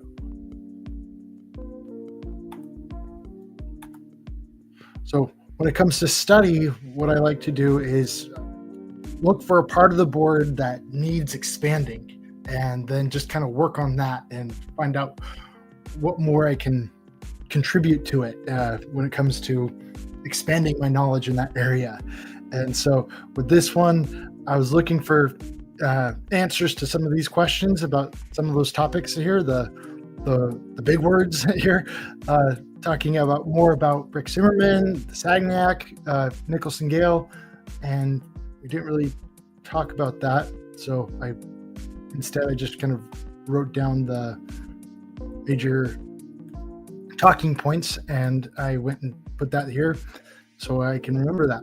This one's a dead end. So in the future, there's a lot of other Globebusters episodes that they do talk about that kind of stuff, and I'll probably pull out one of those. I know we were just talking about some of that in our last episode of Globebusters, and so I can go ahead and just copy and paste that link and put it right there. And I'll probably look into that in the future. And so that's my indirect approach, where I'm kind of looking for gems out there, panning for gold. And my more direct approach was I went and talked to, I just kind of messaged them, and I was talking to Cammie and Shane had a whole bunch on Ares failure right here.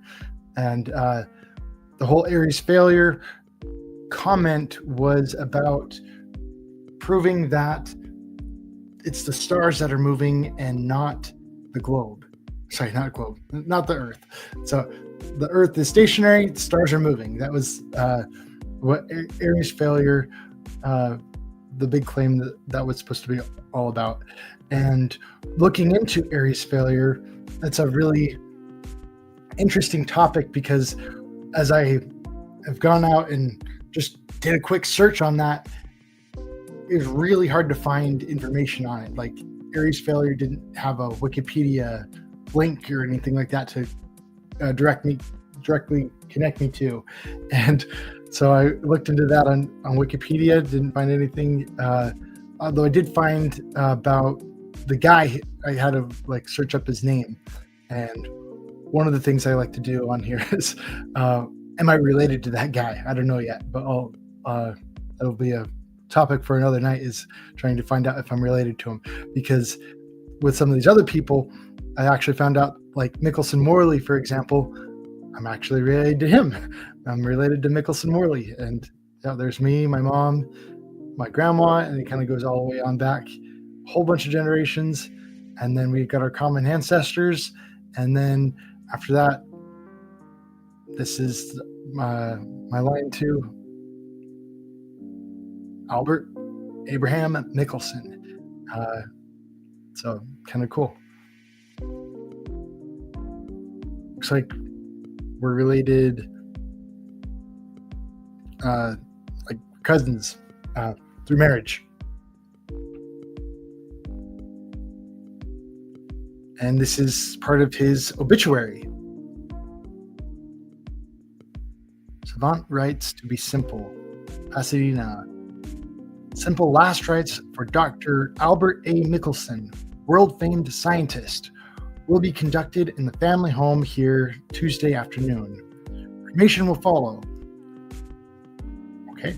The services will be private with only members of the family and a few intimate friends. Death came to noted scientist Saturday afternoon. He did not emerge from the coma into which he lapsed Thursday after cerebral hemorrhage. Wow. Don't really read many obituaries quite like this. He was 78 years old. Like cause of death. Absolutely include that. It was learned that when he realized that he could not recover, Dr. Mickelson dictated to his associates the closing summary of his experimentation to determine the velocity of light. His work on this experiment at a mile-long tunnel near Santa Ana was believed to have taken much of his strength and to have caused a nervous breakdown a month ago. Dr. Mickelson is survived by his widow, 3 daughters, Miss Philip Maher of Chicago. Okay, all that stuff. It's cool. If I'm looking for more people, that's kind of how that information is really significant when it comes to finding out if we're related to that person. Is sometimes one person might not have a whole lot of information about them, but they're other people. This is how I actually found out I'm related to Bob Nodell, as kind of like by looking through the other people that were mentioned in his obituary, and I was like, oh, okay, I've got his parents' names, and yeah, that was cool. And so I did a whole video on that one a while back, kind of discovering all that.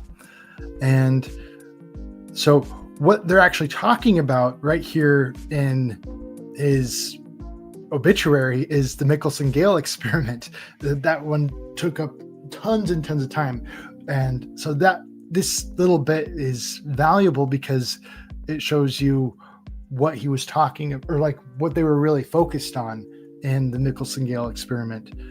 Where did it go?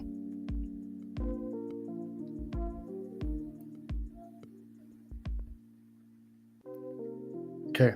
His experimentation to determine the velocity of light.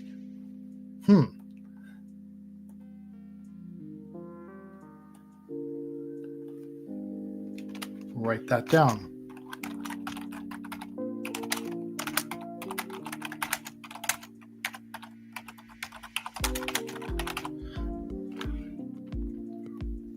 I think that's really significant right there, because when I was doing my research on the Michelson-Morley project, it was not at all about determining whether or not the luminiferous ether existed or not.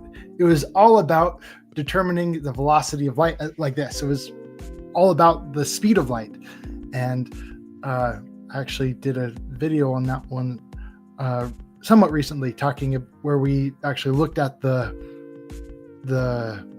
documents here about the Michelson-Morley experiment, and this was actually written by Michelson, and it was about kind of holding the apparatus in different locations and seeing if the speed of light would change, the detected speed of light would change depending on how you oriented the apparatus, the mechanism that was designed to measure the speed of light, right? And the whole thing there was about if the Earth is moving towards the sun, kind of like rotating towards the sun, then there should be a difference in speed than when the Earth is moving away from the sun, kind of like rotating away from the sun. And the big discovery in all of this was that there was no major difference. Like if the Earth is kind of going towards it or away from it, and that was kind of a big thing. So I kind of highlighted that, and I've got a bunch of information on that.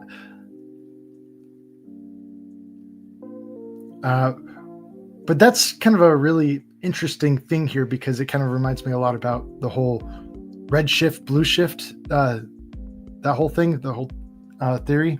And I've got the textbook down below that goes in and talks about red shift, blue shift. And yeah, maybe I'll kind of, that's a whole other thing. I could just put a video together and kind of the significance of all that. But tonight I was really hoping to look more into Airy's failure, because that was kind of a weird one for me. From what I understand of it, there was a scientist, George Biddle Airy, who wants to determine more. He wants to find out more about the speed of the light and the stars, and so he gets a telescope and fills it with water and does some experiments with that, and kind of comes to some interesting conclusions after all that. Hello, Lev Kung Fu, Shaolin.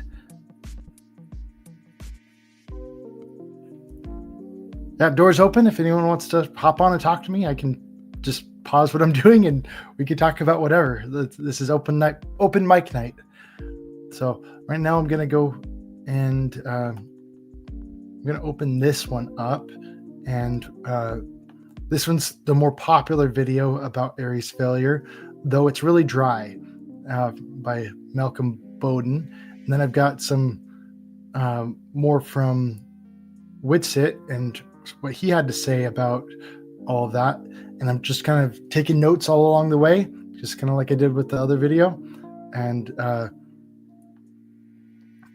then we'll see what happens. And yeah, this is what I do every night. Like I said, this is what I do for fun, is kind of study this kind of stuff.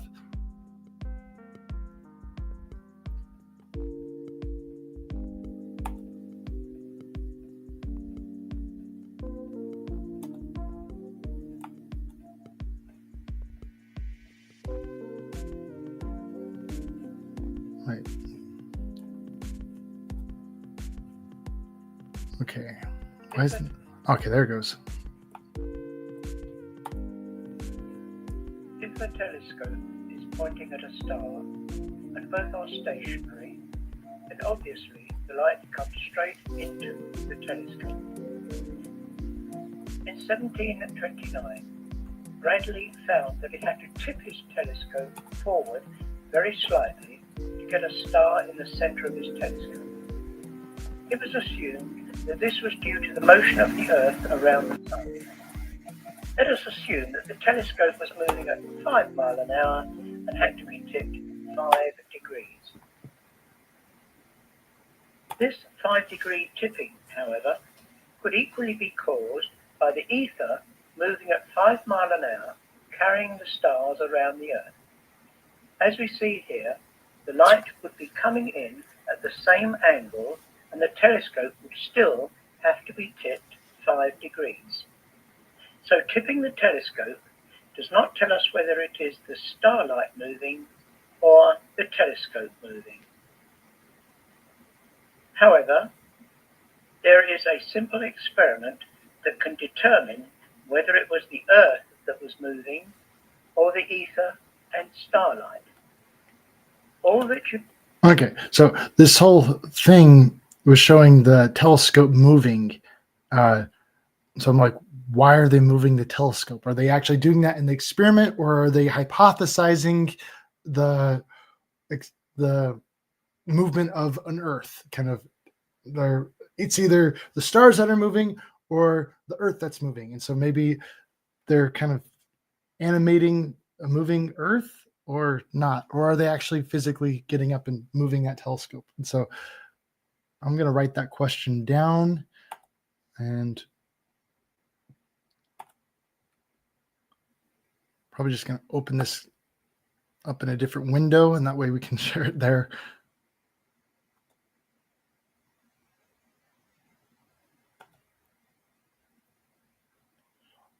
And I'll take you over to that window.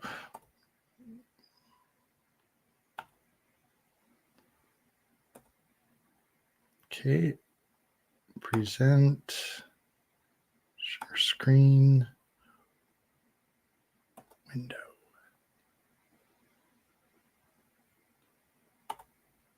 Share. That's not it.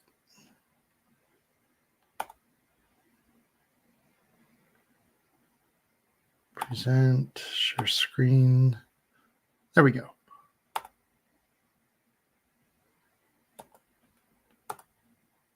Okay, we'll watch this over here. Hopefully it's a little louder.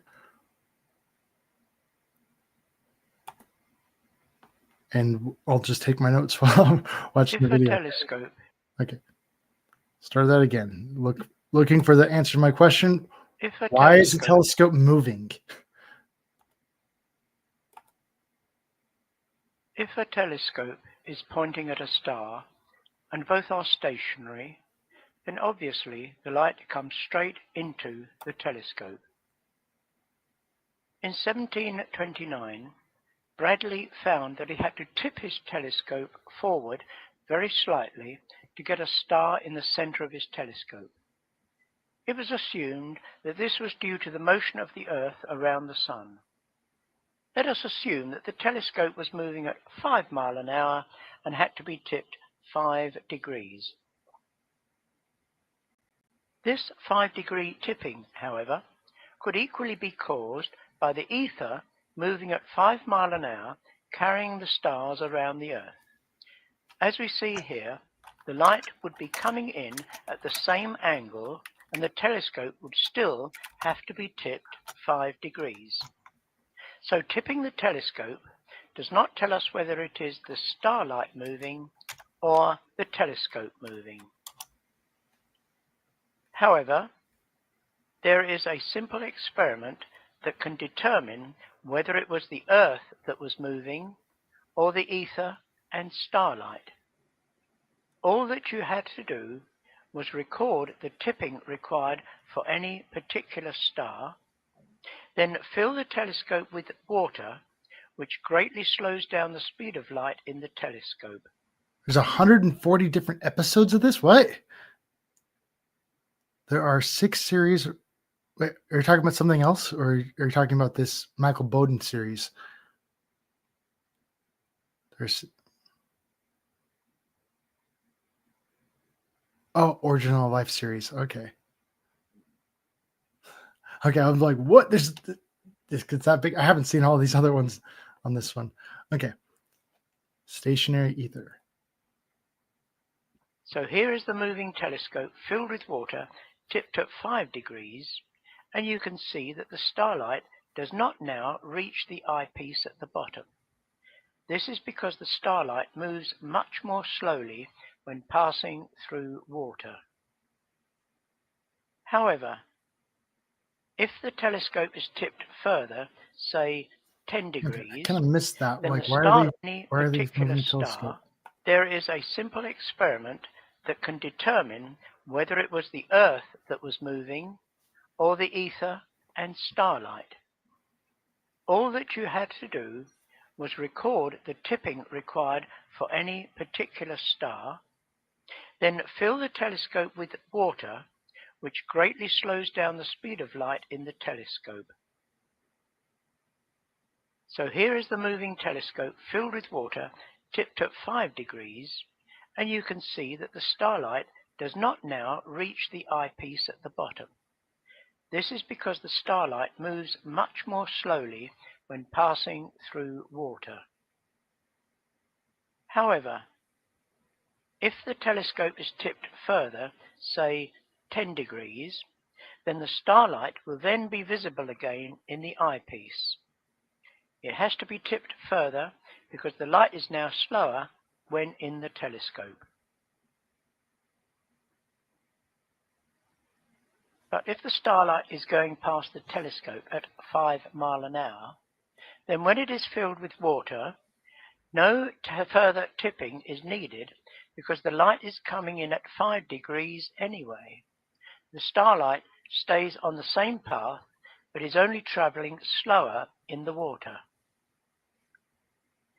To recap, if it is the telescope that is moving, then when it is filled with water, it has to be tipped further to see the star. If the telescope is stationary and the starlight drifting past us, then it does not have to be tipped further. In 1871, George Biddle Airy, the Astronomer Royal, performed this experiment. This is a copy from his original report. You can see that the two readings are virtually identical. If it had been the telescope that was moving, Airy expected a figure of 30 seconds of arc. In fact, he only managed to read 0.8 seconds of arc difference. Bradley first discovered stellar aberration, and it is interesting that in his report, Airy mentions that it was now about 100 seconds of arc and that it was still slowly diminishing. This indicates that the speed of light was still decreasing in measurable amounts when Airy performed his experiment in 1871. The result of Airy's experiment, known as Airy's failure, was that the telescope does not have to be tipped further. This proved that it was the incoming light that was moving past a stationary telescope fixed to the stationary Earth. What is interesting in his very brief report of only 4 pages is that not once did he refer to the astonishing results that the experiment proved, that the Earth was stationary. This experiment was also dismissed by Wikipedia, which said, "Ether drag test," under the main article, Luminiferous Ether. Ether drag test. Okay, so there is some kind of Wikipedia thing, but they don't call it Airy's failure. They just call it ether drag test. So it kind of looking for ether's, or like Airy's failure is the wrong term to search for. Good to know. By means of a water-filled telescope, Airy in 1871 looked for a change in stellar aberration through the refracting water due to an ether drag. Like in all other ether drift experiments, he obtained a negative result. This is a gross distortion of the truth. That he did not have to change the angle proved that it was the ether drifting past the stationary surface of the Earth.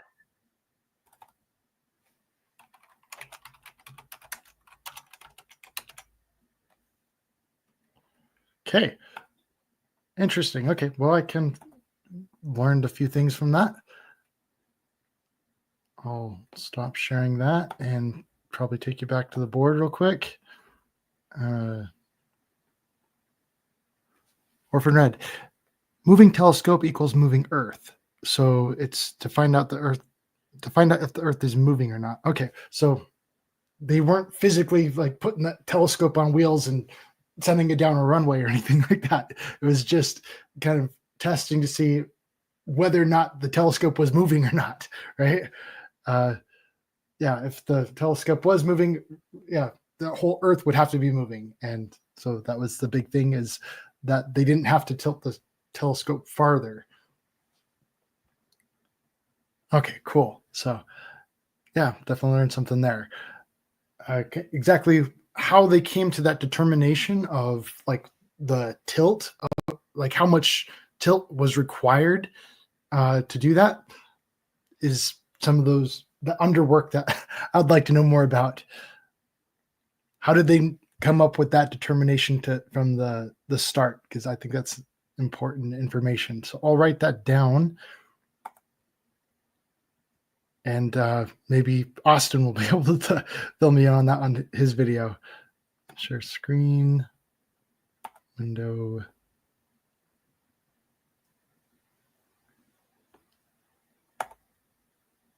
Share.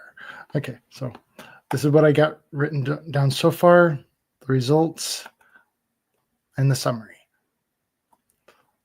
Go ahead and bold that. And that's a note for later to search Ether drag test to see what shows up over there.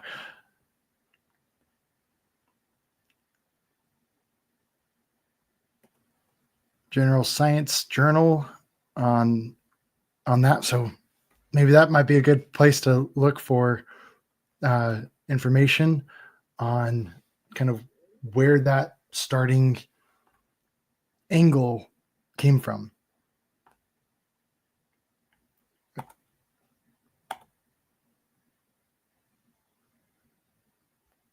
Okay, I'll switch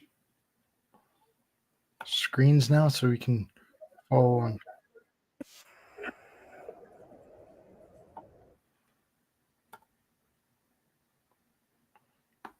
Present, share screen, window.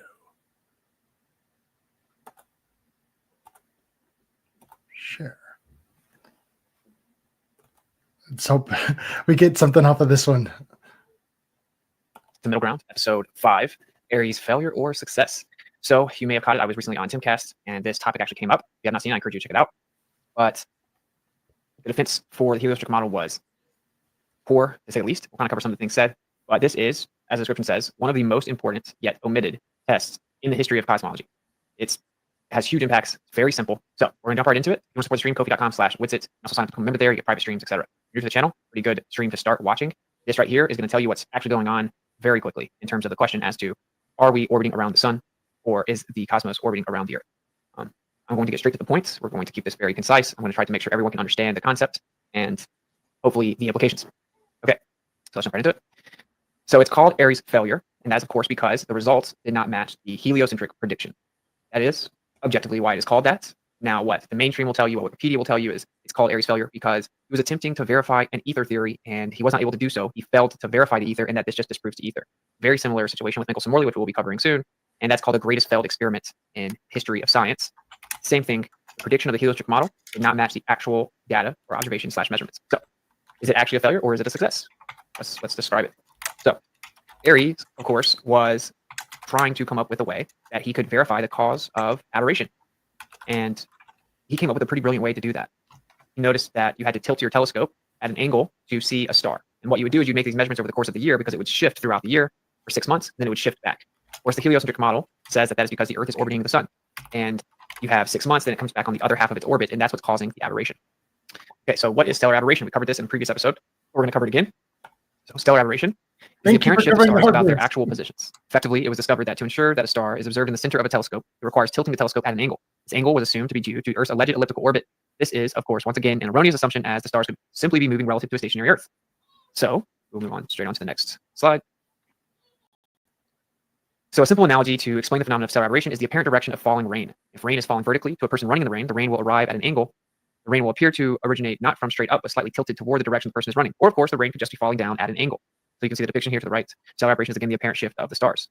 Now, it says, of course, here it has the same year cycle as Earth's orbital speed. It causes stars at the ecliptic poles to move in circles, those in the ecliptic plane to move in lines, other stars to move in ellipses, all with the maximum shift, 0.0057 degrees. Stellar aberration was the first direct proof of heliocentrism, that Earth is in orbiting motion around the sun. Okay, and to make sure that we fully understand this, if the rain was just falling straight out of a cloud, it would just appear to be falling straight down vertically. Now, if you started running through the rain would look like it's coming in at an angle. It would come in to hit you at an angle. If you were to start running faster, the angle would increase. If the rain were to start falling slower, but you were to keep running at the same speed, the angle would increase because the amount of distance you've covered underneath the rain before it's able to make it to you has increased. Therefore, the deflection or angle has also increased proportionate to how much distance you've covered, right? So, of course, if you increase the time, meaning you slow the rain down, if you increase the time it took for the rain to come down and hit you, then you would increase the angle. The speed equals distance over time. So if you kept the same speed, but you actually increased the time, then you are going, so okay, keep the same speed. There's a direct relationship between the distance and the time. So if you are to change the time, you're going to change the distance, right? So if we apply this to the idea of the Earth, obviously they claim that the Earth is orbiting around the sun at 60. Okay, so it sounds like he's saying that stellar aberration is the amount of deflection that the light hits when it hits the water. So the light's coming, it gets to the water, and then it ends up bending in the water. And that's stellar aberration, from what I gather. 7,000 miles per hour. Let me double check, make sure all the audio is good. So, of course, this is an average, but the Earth is always moving, roughly 20 miles per second, 30 kilometers a second. Okay, so when we look up at the stars, we see that they come in at an angle, and that this angle slightly shifts throughout the year. So it is claimed that's because the Earth is orbiting, and the reason that the actual angle changes is because the Earth is changing as it goes in its elliptical orbit. Okay, so I think everyone should be able to understand that. The rain analogy is very simple, and of course, the reason I say this is an erroneous assumption.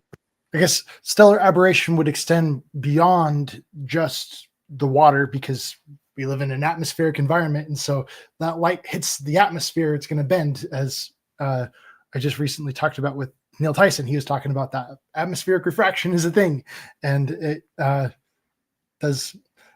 causes the illusion of the sunsets and sunrises.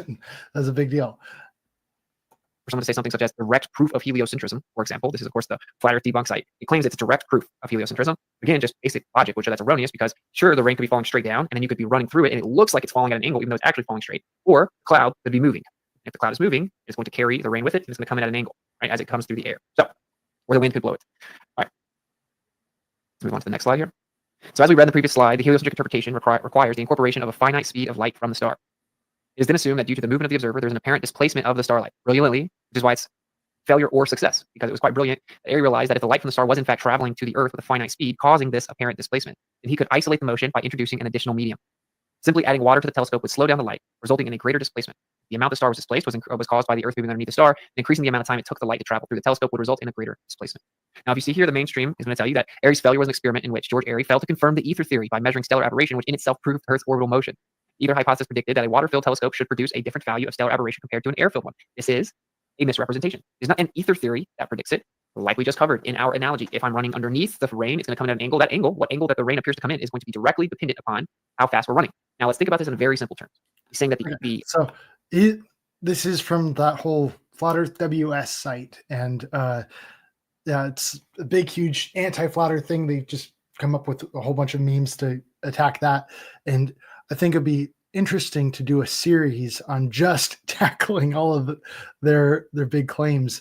And so that right there, this is something that I might want to bookmark for later if I want to do that whole thing. And when it comes to, I'm always looking for a good argument to get involved in. It kind of fuel my fires. And yeah, so I think that was kind of a good one to dog ear and come back to in the future.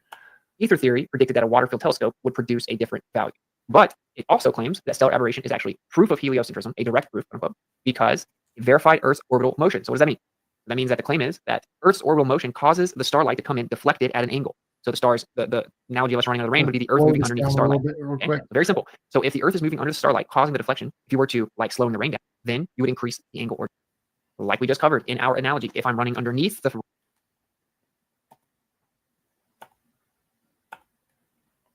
rain, it's going to come in at an angle. That angle, what angle that the rain appears to come in, is going to be directly dependent upon how fast we're running. Now let's think about this in very simple terms. Field telescope claims, quote, so that means light to come in deflected at an angle. So the stars, the analogy of us running under the rain would be the Earth moving underneath the starlight. Okay, very simple. So if the Earth is moving under the starlight, causing the deflection, if you were to, like slowing the rain down, slow down the starlight, then you would increase the angle or deflection. Now, I will address this because this came up today. If anyone's followed me for a while, they know that I don't actually believe light physically travels from point A to point B. I believe that there is a perceived rate of illumination. There's actually a rate of induction into a background. And so it appears as though it's traveling, although actually it's just lighting up what's already there, akin to a lake, and then having a wave in the lake. You'd be like, how long does it take the wave to get across the lake? But in reality, the wave isn't a thing in and of itself. It's just the water moving. The water's already there. You asked me how long does it take? Okay, so I think what he's describing is like a chain reaction.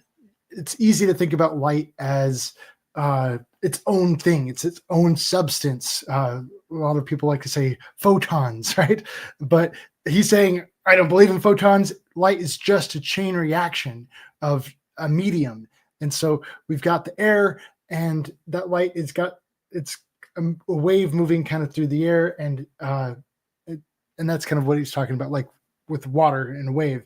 It's a wave isn't its own thing. It's just a chain reaction of that's happening through the water. All of those particles are the thing or a rope. I like the rope example of kind of wiggling a rope around. You kind of do a big jump on here, and then you watch that rope move all the way down. And it's just that excited energy moving through the rope that's causing that reaction to happen. And I think that's a really great way to consider light in that way. Take the lake to get to the other side. That would be an ignorant question.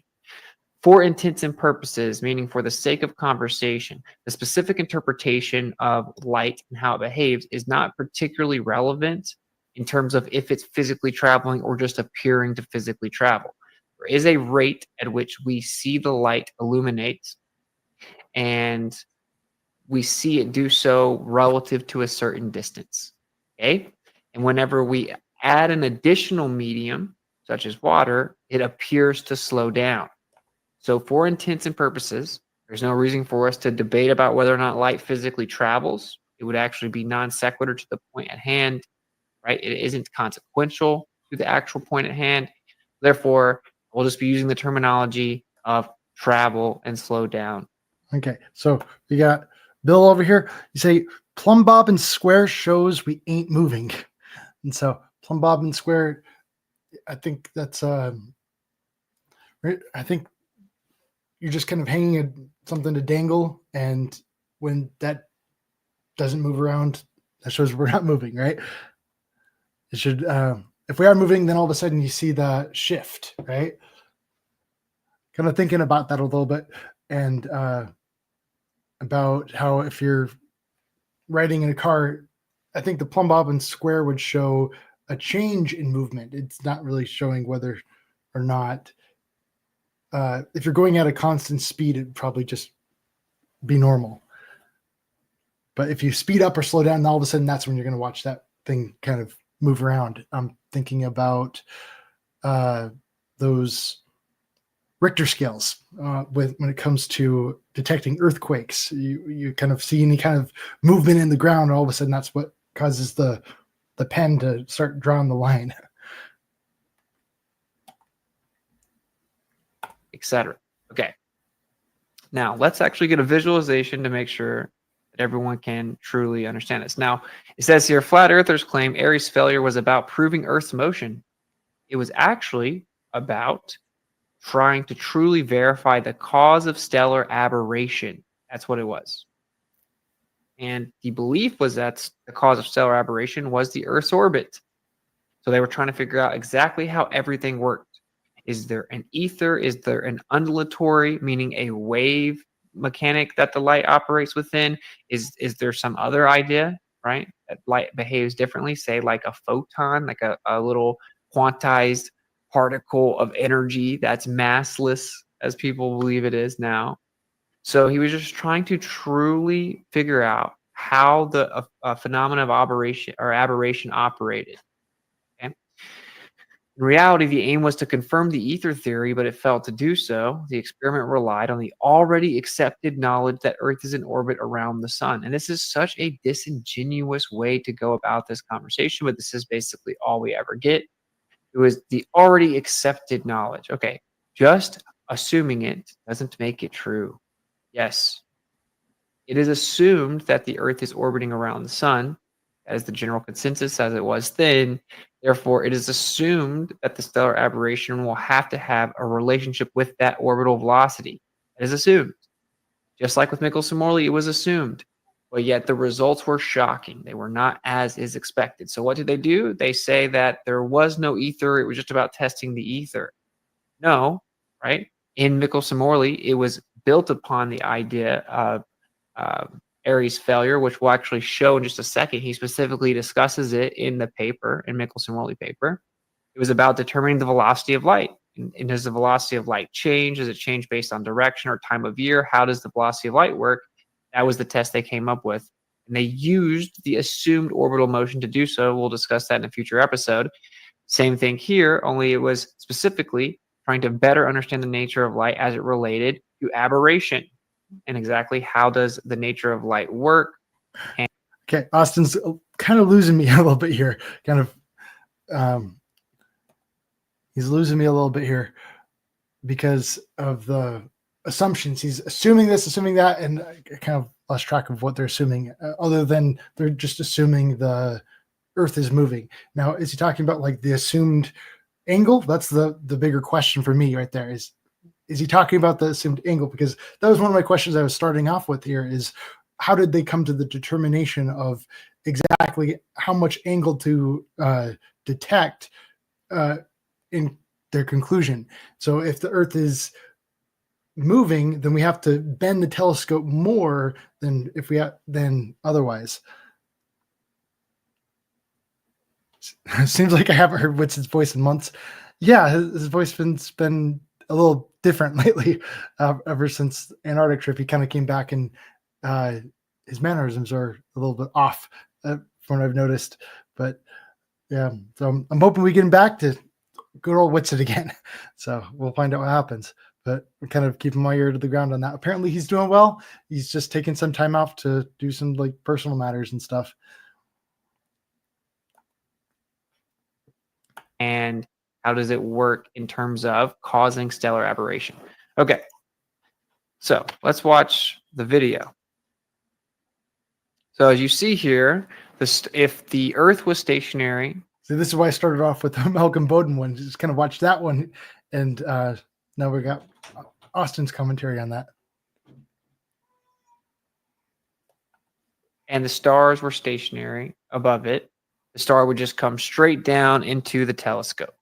Now, if the telescope was actually moving underneath the stars, you would have to tilt the telescope, as you see here, because the star is going to come in at an angle, just like the rain. Now, this is the belief that the Earth is moving, the telescope's on the Earth, therefore the telescope is moving, and it has to be tilted so that you can keep the starlight in the center. Now, this alternative idea proposed in this video is that there's the ether movement carrying the stars, but we know the stars are moving over top of a stationary Earth in the other position. So as the stars move, it's carried as it's moving. Maybe you could think of a giant vortex or whirlpool, basically, that's swirling around. As it makes its way down to the telescope, it also will come in at an angle. I think the thing that throws me off the most is the wheels on the telescope. I'm like, why are they doing that? I guess it's a problem with the way they've chosen to illustrate this whole thing. So if I were to go back and do a video on this, I'd fix that. Right? So Airy come up with a genius way on how to figure this out. And so what he did was say, okay, again, if you see here that you can have the Earth moving with a telescope. Now, he decided to put water in the telescope because that's going to slow down the starlight. It's going to take longer for it to get there. So if the Earth is moving and the telescope's moving, as you see here, the starlight will enter and then it will deflect more and it will hit the side of the telescope. This is because light goes through the water or appears to travel through the water roughly 1/4 slower, 25 to 33%. So then if you were to tilt it at 10 degrees to compensate for it, and these are just numbers used to explain the idea, then it would remain in the center of the telescope. You would actually have to tilt the telescope more to keep the starlight in the center. Okay, so hopefully this visualization actually really makes it make sense for you. But again, if you were to tilt it and put water in it, but the Earth wasn't moving, it would barely shift because it was still coming at an angle because it's coming from a moving sky, but there's no significant change.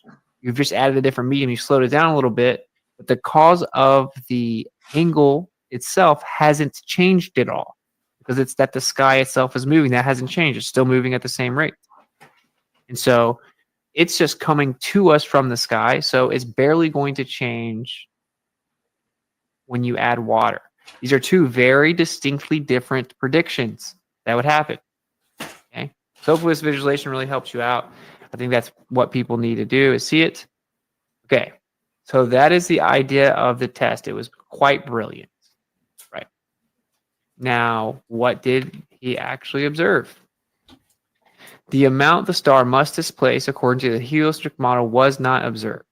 This actually falsifies the assumed equivalence in favor of the geocentric model. This will be covered more extensively in a future episode. I actually kept the duplicate on accident, so that's the old description, but it doesn't matter. You look at the chart here, you'll see that there was only 0.8 arc seconds observed. Based on the actual orbital velocity, we look at the amount of stellar aberration throughout the year, and we take that to be the orbital velocity. We know the relationship between the deflection and the orbital velocity. If you were to account for the light slowing down in the water, then you were supposed to get 30 seconds, 30 arc seconds. But only 0.8 arc seconds was observed. It's a major problem. This is why it's called Airy's failure, because it didn't match the prediction. Now they try to spin it that it was just a debunk of the ether. We will cover how that makes no sense though. So here's an actual screenshot from the paper itself, from Airy, directly under the charts. And if you go to doc. So there's an interesting thing here about whether it was a failure or whether it was a success. That's all up to the individual. What was their objective in doing the thing in the first place? And so just because it didn't quite meet your expectations, that doesn't make it a failure. Yeah. So whether that's the big deal, is it's all about kind of doing that. And so you're kind of putting your own subjective bias. Now, if it was totally a null result in the end, where there is nothing new discovered whatsoever, and maybe like the project totally broke apart, then you could say maybe that would be a failure. But when you're actually getting specific results and, oh wow, I didn't know this before, that's a success in my book. docs.wits.tv. I'll shortly have all of it uploaded, including the PDFs. So here we see, says, I think myself justified in concluding that the hypothesis of the professor is untenable. Had it been retained, the aberrations to be employed in the corrections would have been increased by plus 15 and minus 15 seconds, respectively, and the two mean results would have disagreed by 30 seconds. Okay, so that's the specific prediction that has to happen. Again, if we go back over here and we look at the video, we'll see, right? Oh, it's not going to let me move it over. We'll see that when we add water, it deflects into, see if I can change it here. No, I can't. Anyway, you saw the visualization as the light comes into the water field telescope, it deflects off and it hits the side. This was the prediction. Now here is Michelson addressing it in the Michelson-Morley paper, which, by the way, is called On the Relative Motion of the Earth and Luminiferous Ether. It says, but it failed to account for the fact proved by experiment that the aberration was unchanged when observations were made with a telescope filled with water. That's, of course, Airy's failure. I did not realize. I don't remember him mentioning Airy's failure before. So, yeah, there's definitely a thread going between these two subjects. For if the tangent of the angle of aberration is the ratio of the velocity of the Earth to the velocity of light, and since the latter velocity in water is 3/4 its velocity in a vacuum, the aberration observed with the water telescope should be 4/3 its true value. And it's pretty much the same in air, right? The quote-unquote speed of light. Again, semantics. If you want to point out, I don't actually believe it travels. It doesn't matter.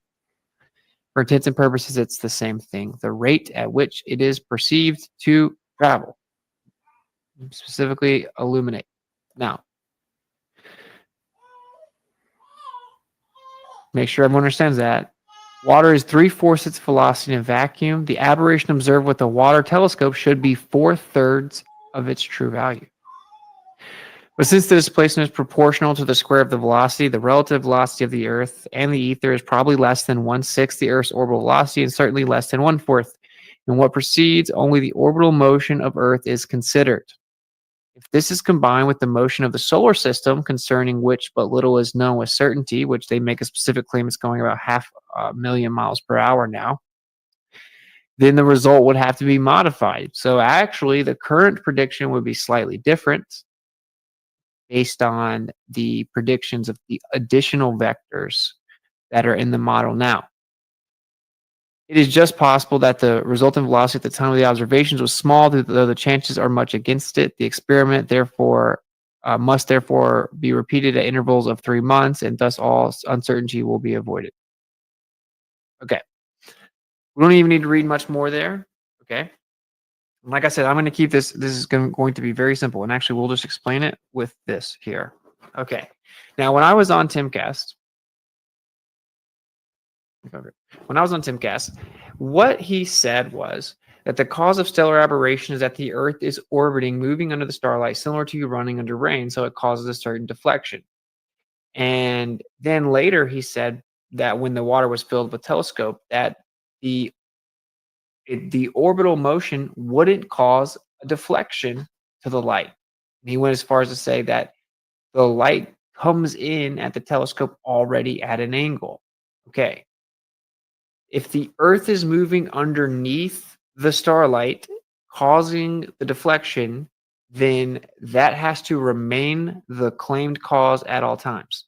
If the starlight is slowed down to 3/4 the speed by adding water, but the Earth kept moving at the same speed, it would increase the deflection. It would physically have to. This is a physical requirement. It's a velocity component. It isn't negotiable. It's just a physical fact that if it was physically moving underneath the starlight, then it would deflect based on that orbital motion, right? And he went as far as to say that only the ether theory would predict that it would change, because there's no way for the water to know which way to slow down the light, and the lateral deflection would be slowed down the same as the vertical deflection. Therefore, there would be no additional deflection unless there was an ether, whereas the water would know which way to slow down the light. Makes no sense. Literally no sense. Now, it has nothing to do with that. It has nothing to do with proving the ether. That isn't what the test was about at all. Okay, it was trying to understand the nature of light. You have what's called the undulatory theory, which is wave properties, and then you have like this photonic idea, right? Now, I think that this has been very simple, right? And I want to keep it pretty short and very simple. If you see here that if the Earth is actually moving and the light comes in the telescope, it's going to keep moving. And so what happens is it actually starts to deflect and then hit the side.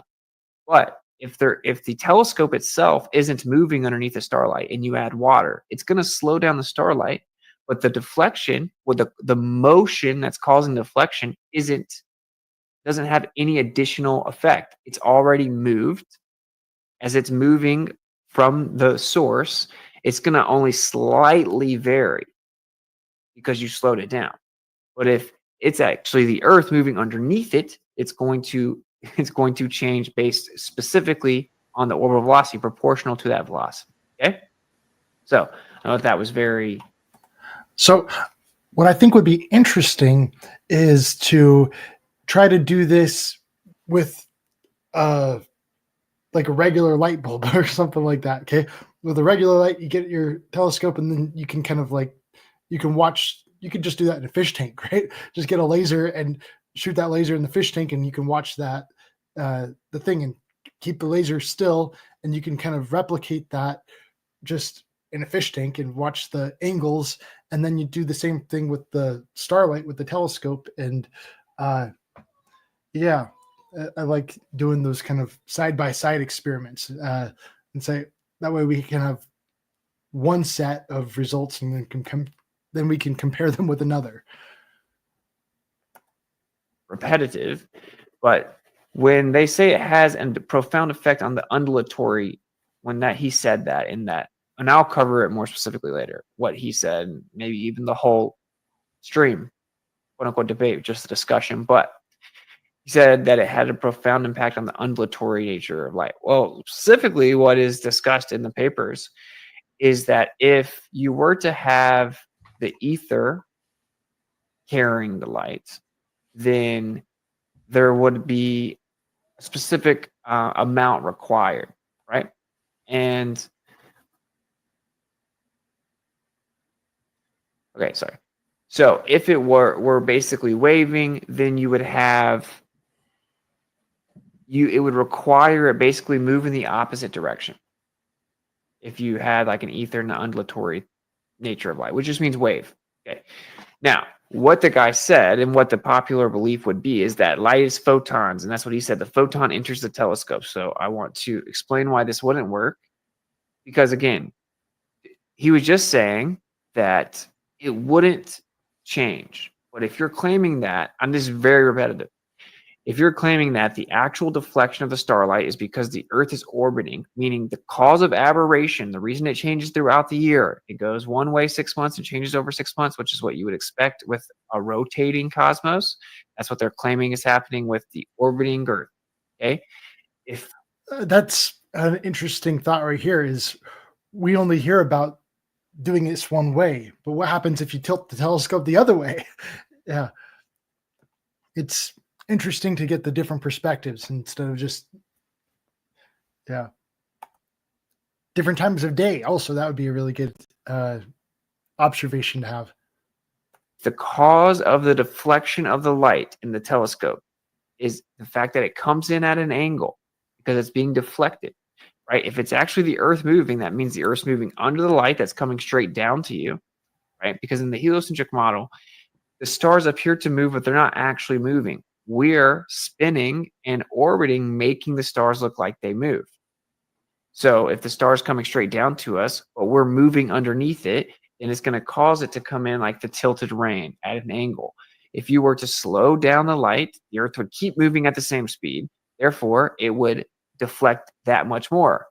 I wonder what it would take to build my own telescope in such a way, like to replicate this. And I think that's always one of the big questions for scientists, right? Is if you were to write like a big peer-reviewed paper, you'd want to give specific instructions to tell other people, if you want to try this experiment out for yourself, this is exactly what I did, and just follow these instructions. That's the best science does that, right? It goes about in providing a recipe, more or less, on how to replicate the experiment. And I haven't found that recipe yet here. Like, how big was his telescope? There's all those questions right there. Exactly what star was he looking at? So actually, if you kept it tilted at the original angle, it would like hit the side of the telescope. It shouldn't even make it to you. Okay. Now, this is where they had a serious problem, and they're discussing the nature of light. The reason they're doing that is because they assume the orbital motion at the onset, just like that meme said. That's correct. They assumed it, and now nothing makes sense. When you assume it, nothing makes sense, and they can't get it to work. Okay, so it being called Airy's failure would only make sense with a proper recollection of, it failed to have a viable explanation with the assumption that the Earth's orbital velocity or motion is what caused the actual deflection. Okay, now think about this. If you have the light coming in and you were to claim that it is because like a photon of light is coming in, going down to the bottom of the telescope, that's how you interpret it. In order for the photon explanation, you have to say, if this interpretation is invoked, that a photon of light enters the telescope from the star, it requires the claim that the photon sped up upon entering the water. Obviously, right? Because for the amount of deflection to not change when the water was introduced, you would actually have to claim that the photon itself sped up. Now, he goes on to explain that they actually verified for sure that the light in the telescope itself was in fact slowing down. Right? So if you think that there's like a photon of light coming in there, then you're going to have to say that it sped up once it entered the water, and that's why the deflection didn't really change. The problem with that, what sped up once it entered the water? Normally, when light enters into a thicker substance, the big claim is that the light slows down. But I think what he's talking about here is that in order for them to like work on the globe model, then they're hypothesizing that it would have to speed up in order to get the results they wanted. Photon, please. As in, I don't quite understand what you're saying. Photon, please. Photon. Like light. Are you asking for a photon? I don't get it. that is it would violate the laws of conservation of energy and momentum. Now, let's explain this. Thus is not viable. So the big problem with photon theory when it comes to light is when you have light that's coming, we'll just say a vacuum, you get light coming through a vacuum and all of a sudden it enters into water. And then that light slows down. And then the moment it comes out the other end of, say, like a fish tank or something like that, all of a sudden now that light speeds up.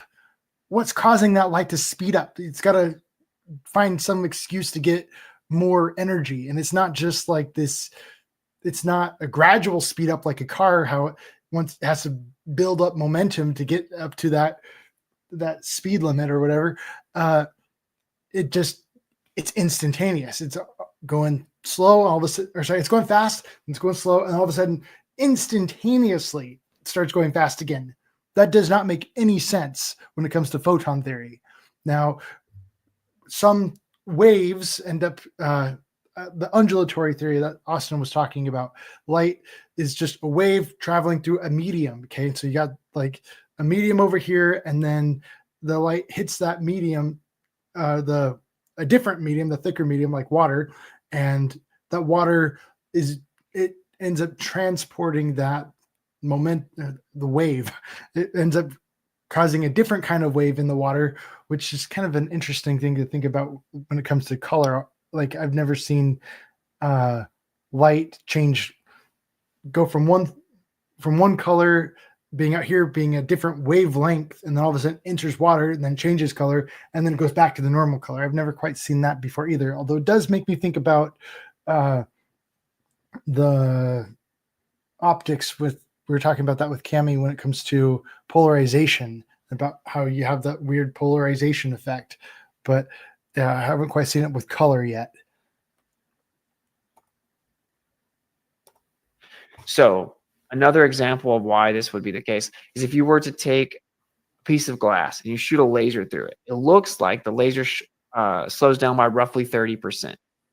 So if it actually slowed down, what happens when the laser makes it on the other side of the glass and then all of a sudden it is going the same quote unquote speed, right? Well, if it slowed down but then sped back up, it would have to have some new energy introduced to it so that it could speed back up. It couldn't just magically speed back up without any additional energy involved, because that would violate the law of conservation of energy and momentum. It can only conserve the momentum it has. Once it slows down, it can't just speed back up.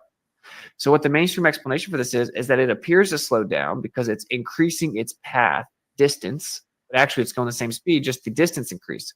Speed equals distance over time. So if you increase the distance, you can try to say that it appears to slow down, but it's actually not slowing down, right? Now, that actual explanation, if you were to say that it just went into the glass, slowed down, and then left the glass and sped up, would violate the law of conservation of energy and momentum.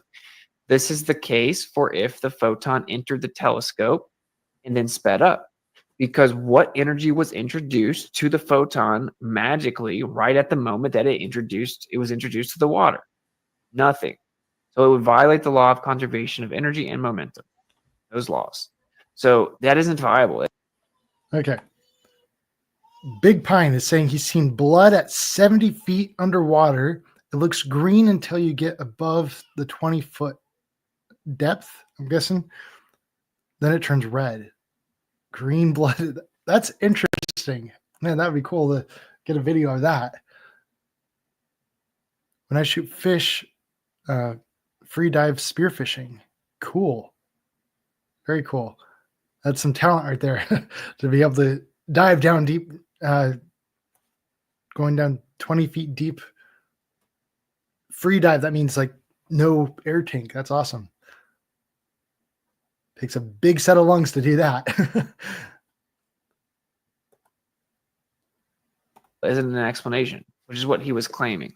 He was claiming that the photon enters whatever. So I think I've explained it many times, and I want to keep this very short, right? But just to recap it, right?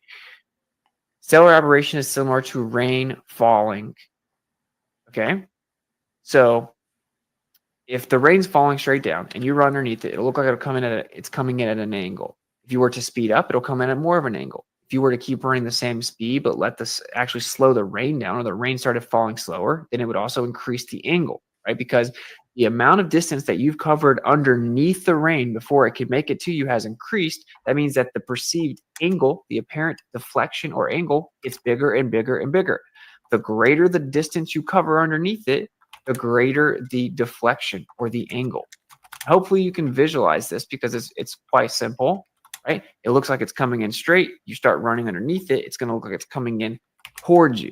If you can cover more distance before it gets its way all the way down, it's going to get more and more and more of an angle, right? In theory, you could run so fast that it would almost be parallel to the ground because you're covering so much distance before it can actually get to you that it's deflecting more and more. So this is the claim for why there is stellar aberration. The mainstream model claims stellar aberration is caused by the orbit of the Earth. In fact, we just saw that there will be mainstream claims that claims it was the first definitive proof of heliocentrism and the orbital motion. The guy on Timcast specifically said that that's how it works. That the fact the Earth is orbiting causes stellar aberration. And of course, they say this because it also changes throughout the year. It goes 6 months one way, 6 months the other way. So they say, oh, because the Earth's going around the sun.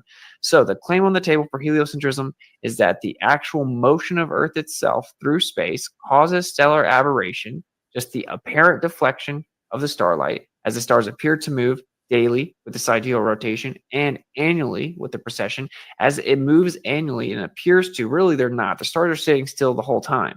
We're just spinning ourselves, and it looks like the Earth, looks like the sky is spinning. It's just an illusion, and that we're orbiting, and so the aberration is just an illusion, an apparent deflection caused by the fact that we are moving.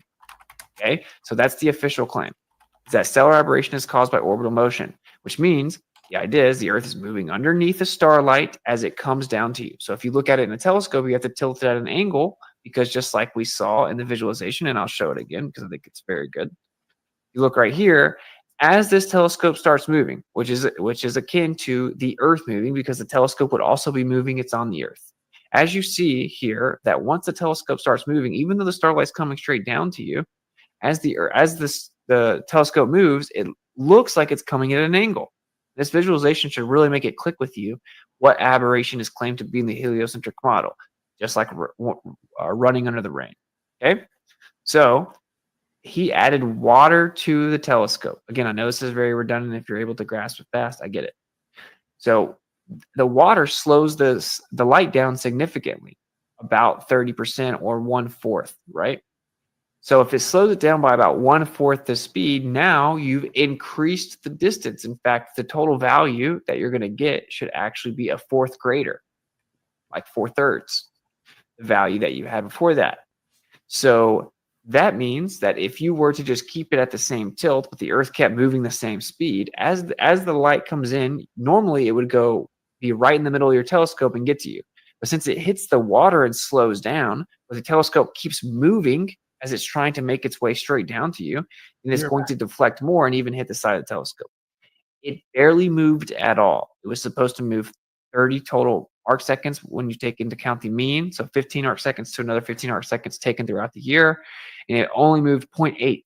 So there should have been 30 arc seconds observed according to the heliocentric model. There was only 0.8 arc seconds observed. Okay, so definitively, there is no actual explanation for that because either the Earth's orbit is causing a deflection, a physical separation between you and the starlight, or it isn't. If it is, it would also be doing that when it's in water. And since the light slows down, it would just increase that amount. If you claim that a photon's coming in there, you have to claim the photon entered the water and then sped up the perfect amount, but not quite perfect, to make it look like it was actually the Earth being stationary, right? And that the aberration was canceled out. Okay, so in very simple terms, it's this simple. Either the Earth is orbiting, moving underneath the starlight, causing the light to deflect, or it is not, period. Now, I will say, there are many other details that we could have got into. We could have got all through the papers and really discussed the undulatory nature of light, the implications within, the different theories proposed about how that could work, or what we would maybe call now the photonic idea of light, how that would work. All different implications, all the different theories people proposed. But I'm just telling you that this is a definitive physical proof that the Earth is not moving. And you have to do mental gymnastics to claim otherwise. To claim that the water somehow knows how to slow it down with the preferred direction if there was an ether doesn't make any sense. Water isn't sentient. Well, it kind of has memory, seemingly, but you can't pick and choose. Either it is or it isn't. If it is, then it will always be doing that. Very simple. Either you're running under the rain or you're not. Either the rain is in a cloud, coming from a cloud, and the cloud's moving, or the cloud's sitting still, the rain's falling down, and you're running underneath the rain from the cloud, making it look like the cloud was moving, causing it to come in at an angle. Okay? When we slowed down the rain, or specifically the starlight, showed that the Earth was not moving. This is a definitive empirical falsification of the belief that the Earth is orbiting around the sun. Unless you want to change the claimed cause of stellar aberration, of course, the heliocentric model cannot do that, because if the heliocentric model was true, it was actually orbiting around the sun, that would have to be the cause of stellar aberration. Therefore, you're stuck between a rock and a hard place. The heliocentric model has no way out. The claim that the Earth is moving through space has no way out of this test. A water in a telescope definitively refutes it. That's why you will never be taught this test in university. That's why there's no mainstream academic rebuttal to it, because no one can come up with anything. You have to come up with ideas such as, oh, there is an ether and there is a wave theory and it's moving at the opposite direction, just the amount to almost compensate for it, but not completely. Or there's a photon that comes into the telescope and speeds up, violating the law of conservation of energy and momentum to create the illusion that it perfectly compensates. And by the way, relativity basically makes a similar claim when it comes to Michelson-Morley, that the actual apparatus contracted and time slowed down, the distance contracted just the right amount to make it look like the Earth was stationary. Just trust me, bro. When it comes to this one, they can't even make up some insane unfalsifiable claim such as that. The actual claim of the light slowing down, or a photon entering and slowing down, would violate the law of conservation of energy and momentum on its face. It isn't true. You also can see that the starlight actually does in fact slow down. We know that light, you can actually, for example, if water's moving, you can take the velocity of the water and add it to the light to know exactly how fast that the light's going to go. So we know that there's a direct relationship between velocity of the medium and the light, and we know there's a direct relationship between the medium itself and how fast the light can go through it. Again, disclaimer, I'm using all of these terms for intents and purposes, because that's the way that people understand it. That's the way it appears to operate. I think light's a bit more complex and nuanced than actually physically traveling from point to point. I think that it is already there. It just illuminates at a certain rate, but that is not consequential to this point. So I wanted to keep it very simple and just keep repeating it as many different ways as I can think of to explain it. Hopefully that makes sense to you guys. There is no actual explanation to this. So just really think about this. Make sure you wrap your mind around it and just understand that there's a reason this has been omitted and lied to you about, right? And, you know, I invite any sufficient explanation, but simply saying that the light slows down the same in all directions doesn't make any sense. That doesn't matter at all. The light's supposedly coming straight down. The Earth's moving underneath it, making it look like it's coming at an angle. That keeps happening the entire way from the star to the ground, to the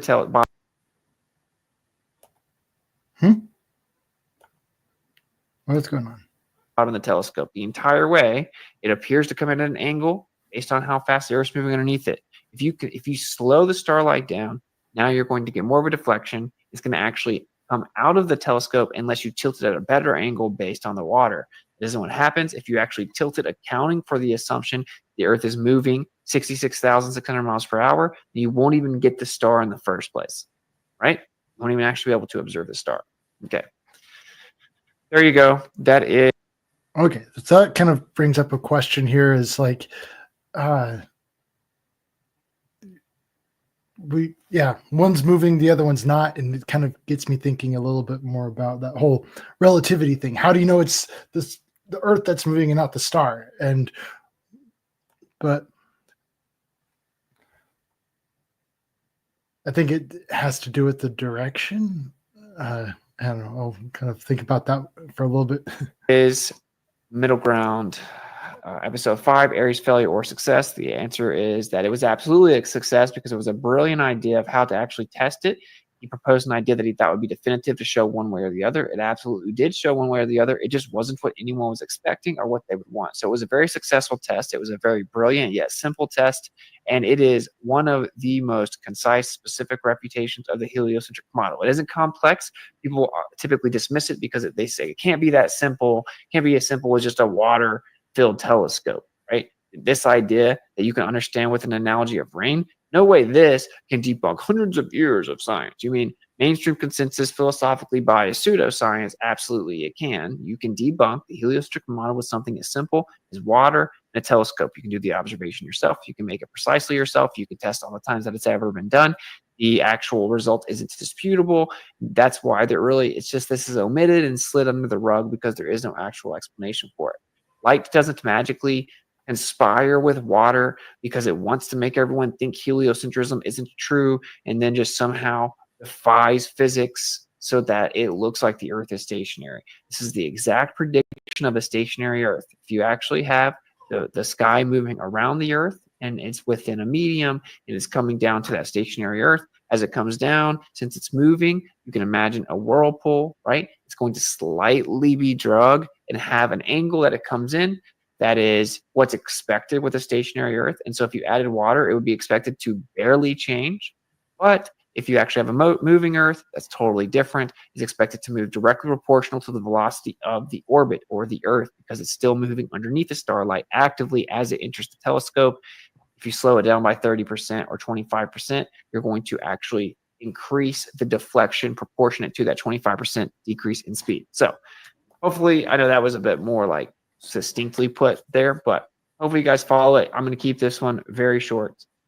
So I'm thinking about how there's doing the experiment without any of them moving. So I like to model it out, kind of like the fish tank laser experiment. I did that whole model on the miniature, and then we went and compared to what we actually saw out there in reality with Skunk Bay and other observations with the actual like laser experiments out there, greatest laser experiment in history kind of a thing. So yeah, to just think about the model here on the miniature, I'm thinking about a light that is stationary and the Earth that is stationary, and kind of watching that. And then after that, doing the same experiment where I'm just moving the light, okay, and seeing that. And then the other third round would be where I'm keeping the light still, and then I'm moving the telescope or the water-filled telescope. I'm moving that around and kind of watching to see the difference. I think that's kind of the important thing, is being able to see the difference. And if just moving the light ends up being different than just moving the telescope, that would be significant. But if it ends up being the same, okay. Oh, I guess that'd be the fourth thing, is trying to move them both at the same time. I'm moving the light and the telescope at the same time.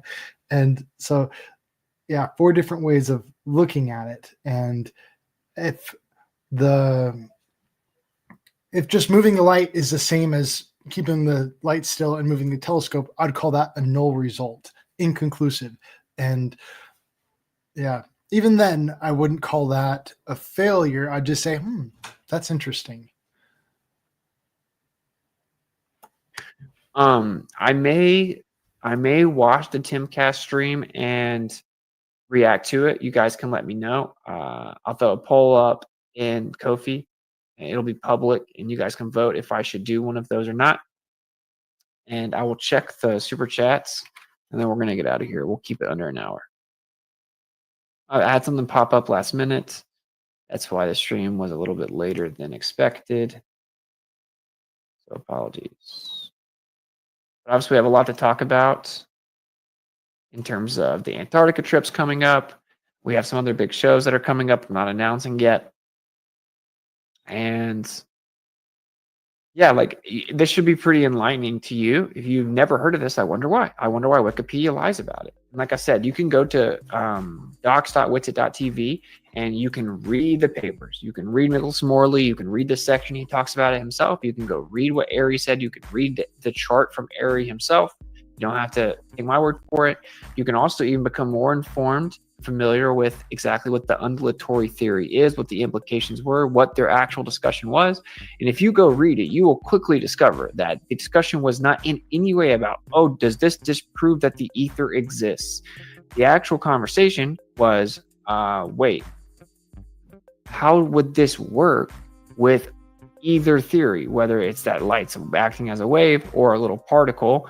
How does this work? This doesn't work at all. There's no way to explain it. If the Earth is actually moving underneath it, it has to do this. And they never stood back and thought, maybe that actual assumption of the Earth orbiting and being the cause of it is the erroneous assumption. Now, I would say, I think Airy actually put that together and knows that. He knows it would never get published or peer-reviewed and actually accepted if he had came out and said this was obviously what it is, which is definitive physical refutation of heliocentrism.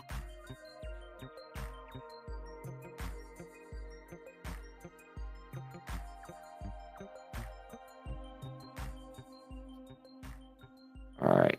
First monthly. Thanks for signing up to be a Miswit. Hayden, much love. All right. We don't have anything here. Royalty Time Magazine, Little People. Thank you for the $200. I think that was yesterday. All right, I guess it's switched now. Started before 12. So much love. Thank you. Very generous.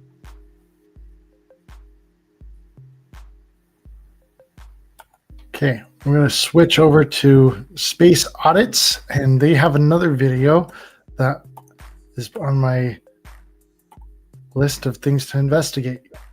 I'm going to compare with his video to see them talk about Airy's failure and see if they can answer some questions I've got, because I'm looking for more details on this, because yeah, right now it's kind of null. And one of the things that kind of stands out to me concerning Airy's failure is it often gets brought up in the same conversations as the luminiferous ether. And so I'm like, okay, what does the luminiferous ether have to do with Airy's failure? I haven't quite put that one together yet, but it's one of the questions I'm looking into. So I'll share screen.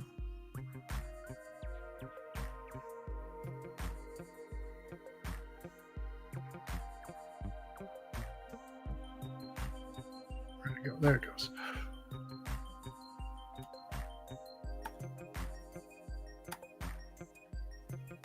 Okay, this is Space Audits, their video on the luminiferous ether.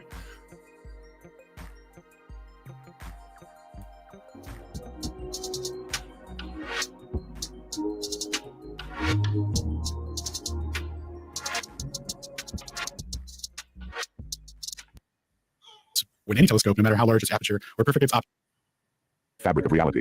However, a sinister force lurked in the shadows. The Einsteinian demons. These creatures thrived in the distortion of space-time, causing chaos and disruption. All right, ladies and gentlemen, we are live. Welcome to Ether Roundtable number 62. Tonight, I'm going to be doing a presentation on Airy's success. So, a little history recap. In 1871, a man put water in a telescope and tried to measure a difference in the angle, in the zenith angle of a star. to see if the refractive medium would change the angle of the star, and that would be evidence that the Earth is actually the causal mechanism of what's in motion. So we're going to go over the full scope of the history of the experiment, and we're going to look at the modern refutations that are put forward, so like the relativistic paradigm and a couple other explanations in regards to how light travels. So we'll get into all those. So a couple of prerequisite things that we'll go over so that we can all get a baseline of understanding of what's being discussed here. These measurements are done in arc seconds. So here's how we can conceptualize an arc second. If you take a protractor, look at the distance between 1 and 2 degrees, break that up into 60 sections, you would have 60 arc minutes per 1 degree. And then you can break 1 minute up into 60 seconds. So you can further break a degree down to 3,600th of a degree. And then you can further get into milliarcs and micro arcs, but we're not going to be in that range. But for other astronomical purposes, they do claim to have a resolution of 3,600,000th of a degree and 3,600,000,000th of a degree. But those aren't going to be what's discussed here. We'll be in the arc second range. So viewing conditions of the sky, this is quoted from McRoberts in 1955, where it says, viewed at a high power from the bottom of our ocean of air, a star is a living thing. It jumps, quivers, and ripples tirelessly or swells into a steady ball of fuzz. Rare is the night, and at most sites, when any telescope, no matter how large its aperture or perfect its optics, can resolve a detail finer than 1 arc second. More typically, where at ordinary locations is the 2 to 3 arc seconds of seeing, or even worse. And of course, we're talking about, for 1 arc second, you would be doing zenith observation, so you're looking straight up above you, and that's going to give you the least amount of refraction. You're going to have the least angle of incidence to the medium that you're looking through. So what's going to be discussed is the positions of the stars and what they see in the sky, and how that's interpreted for their cosmological belief. So a big topic that's going to be discussed tonight is the difference between true position and apparent position.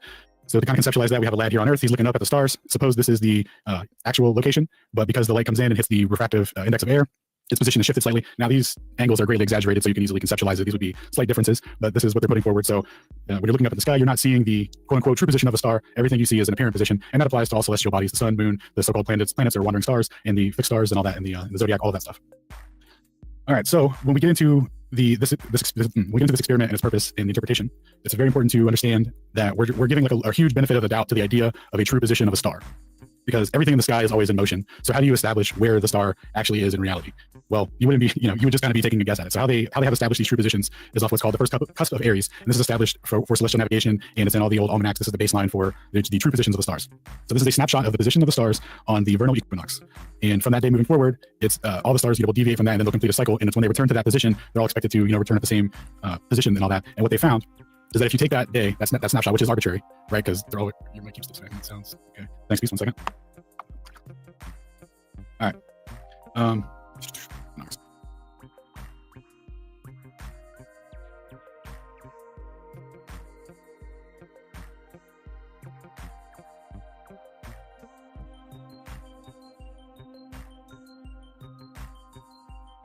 One second. All right. Nice. So because everything's moving in the sky, there's no true position, but so this is a great leap of faith to extend this to RU. So, but anyway, what they say is that when they do these measurements over the course of a year, there's actually a little drift of the tune of 20 arc seconds. So the stars will be slightly out of position by 20 arc seconds, they say. And when you take that ratio over the speed of light, you get the corresponding angle for the deviation from perfect 90 degrees on a zenny. And they relate that to the only thing that could produce that is Earth's motion, because the ratio of that angle comes out to be 30 kilometers a second, which happens to be the necessary orbital velocity for the Copernican principle and for Kepler's laws in Newtonian dynamics to be true. So it's important to explain how this works on flat Earth for our cosmology, because people will try to make the argument, oh, this is just, you're now arguing for a geocentric globe, et cetera, et cetera. Well, no. Let's take a look at what a map is, how it's made, and what we see in the sky in relation to that map. So here at the equator, we have divergent star fields, and we have the respective north and south rotations, and that would be due to toroidal geometry. So the star field in the north, and then that would get projected out in the south, where it diverges away from the north. Now, if you,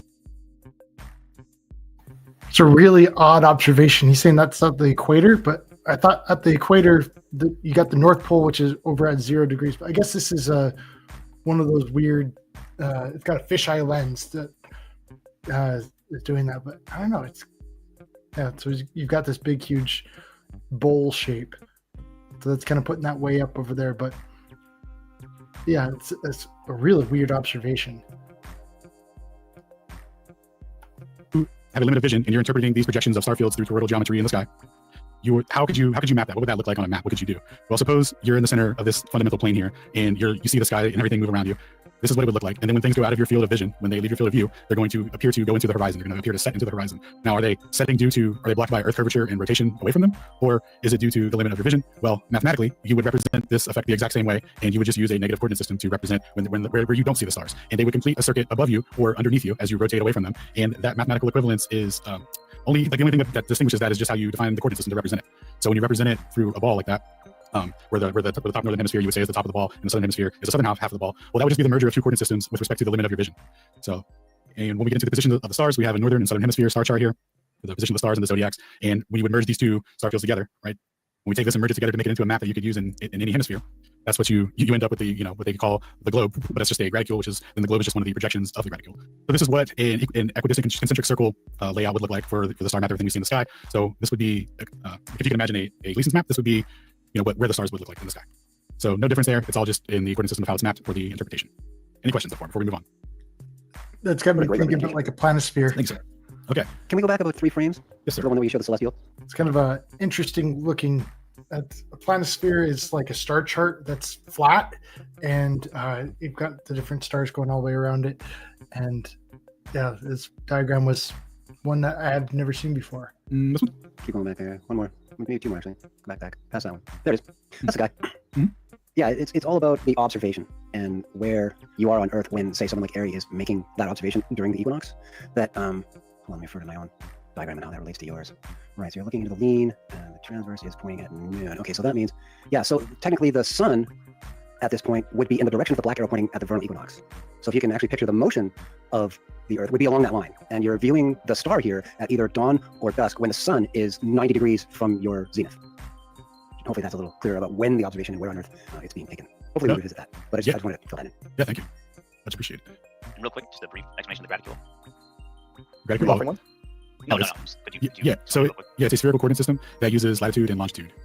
So when people say, okay, we're using an AE map and this is a flat Earth map, and then they pull up a Mercator or any other type of map and they're like, this is a different, this is a globe map. Well, they're actually all the same because it's all in relation to the coordinate system and how it's used. So if you were going to take 2 different star fields that you see in a dome of vision and merge them together to a coordinate system that you could project into equidistant circles or equidistant concentric circles or different kind of little planisphere I've equidistant never squares, so seen you could do like, plain sailing, they call it, stuff like that, like different uses. This is how you would use that spherical coordinate system to merge those 2 together for symmetry.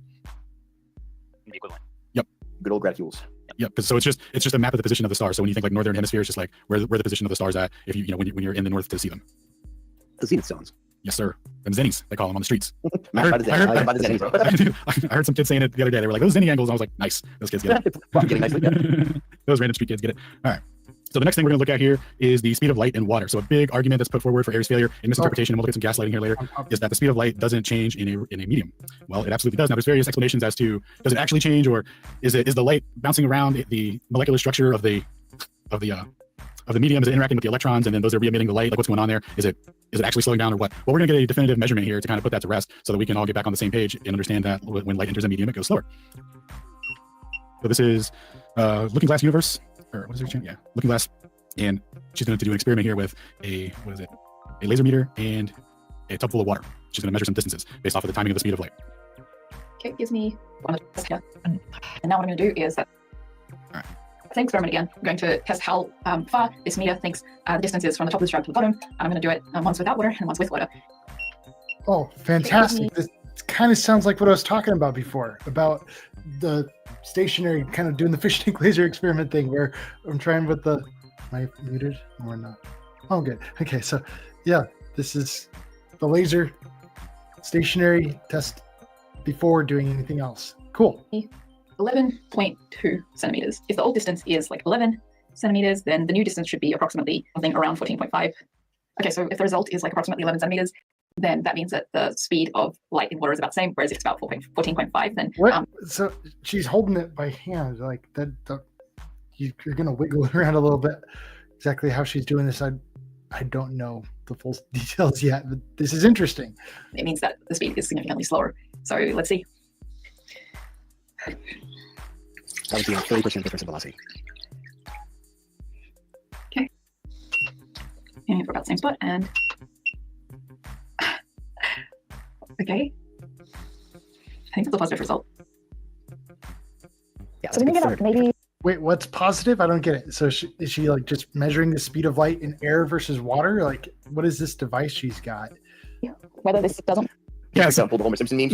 Like, what is this place? What am I doing?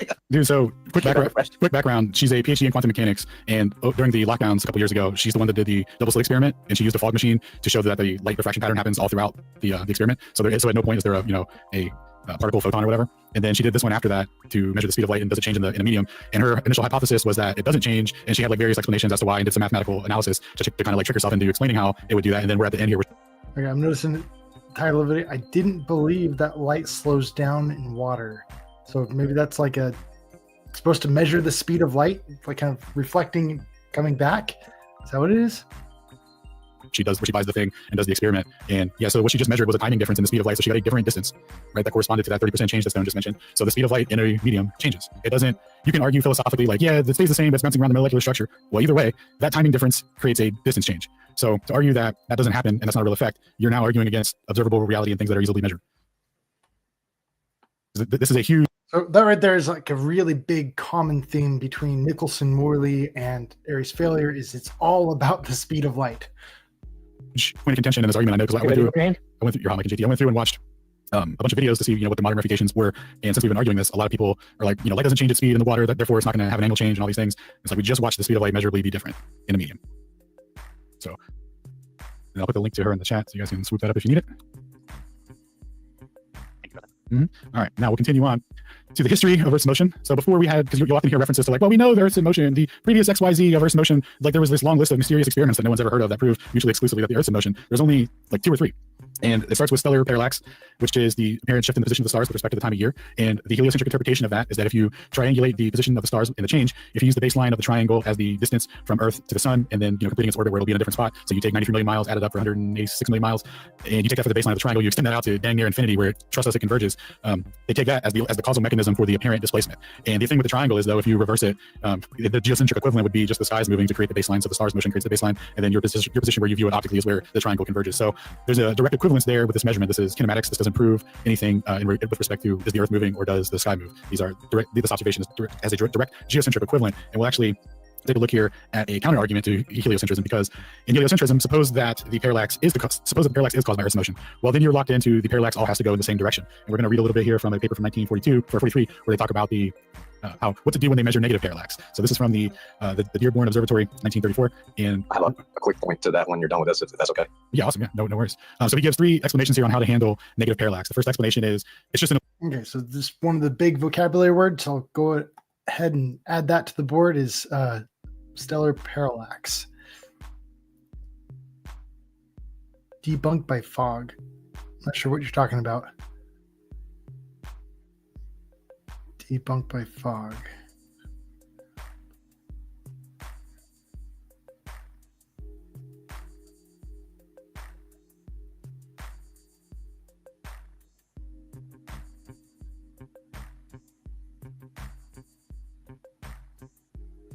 Sorry, I'm kind of reading through the comments there and trying to figure out what you're talking about. An illusion, it's a statistical anomaly. Here's some nice math to cancel it out. The math was supplied by our boy Frank Dyson, and he was the statistical analysis mathematical wizard lad that helped Eddington do his analysis for the eclipse observations.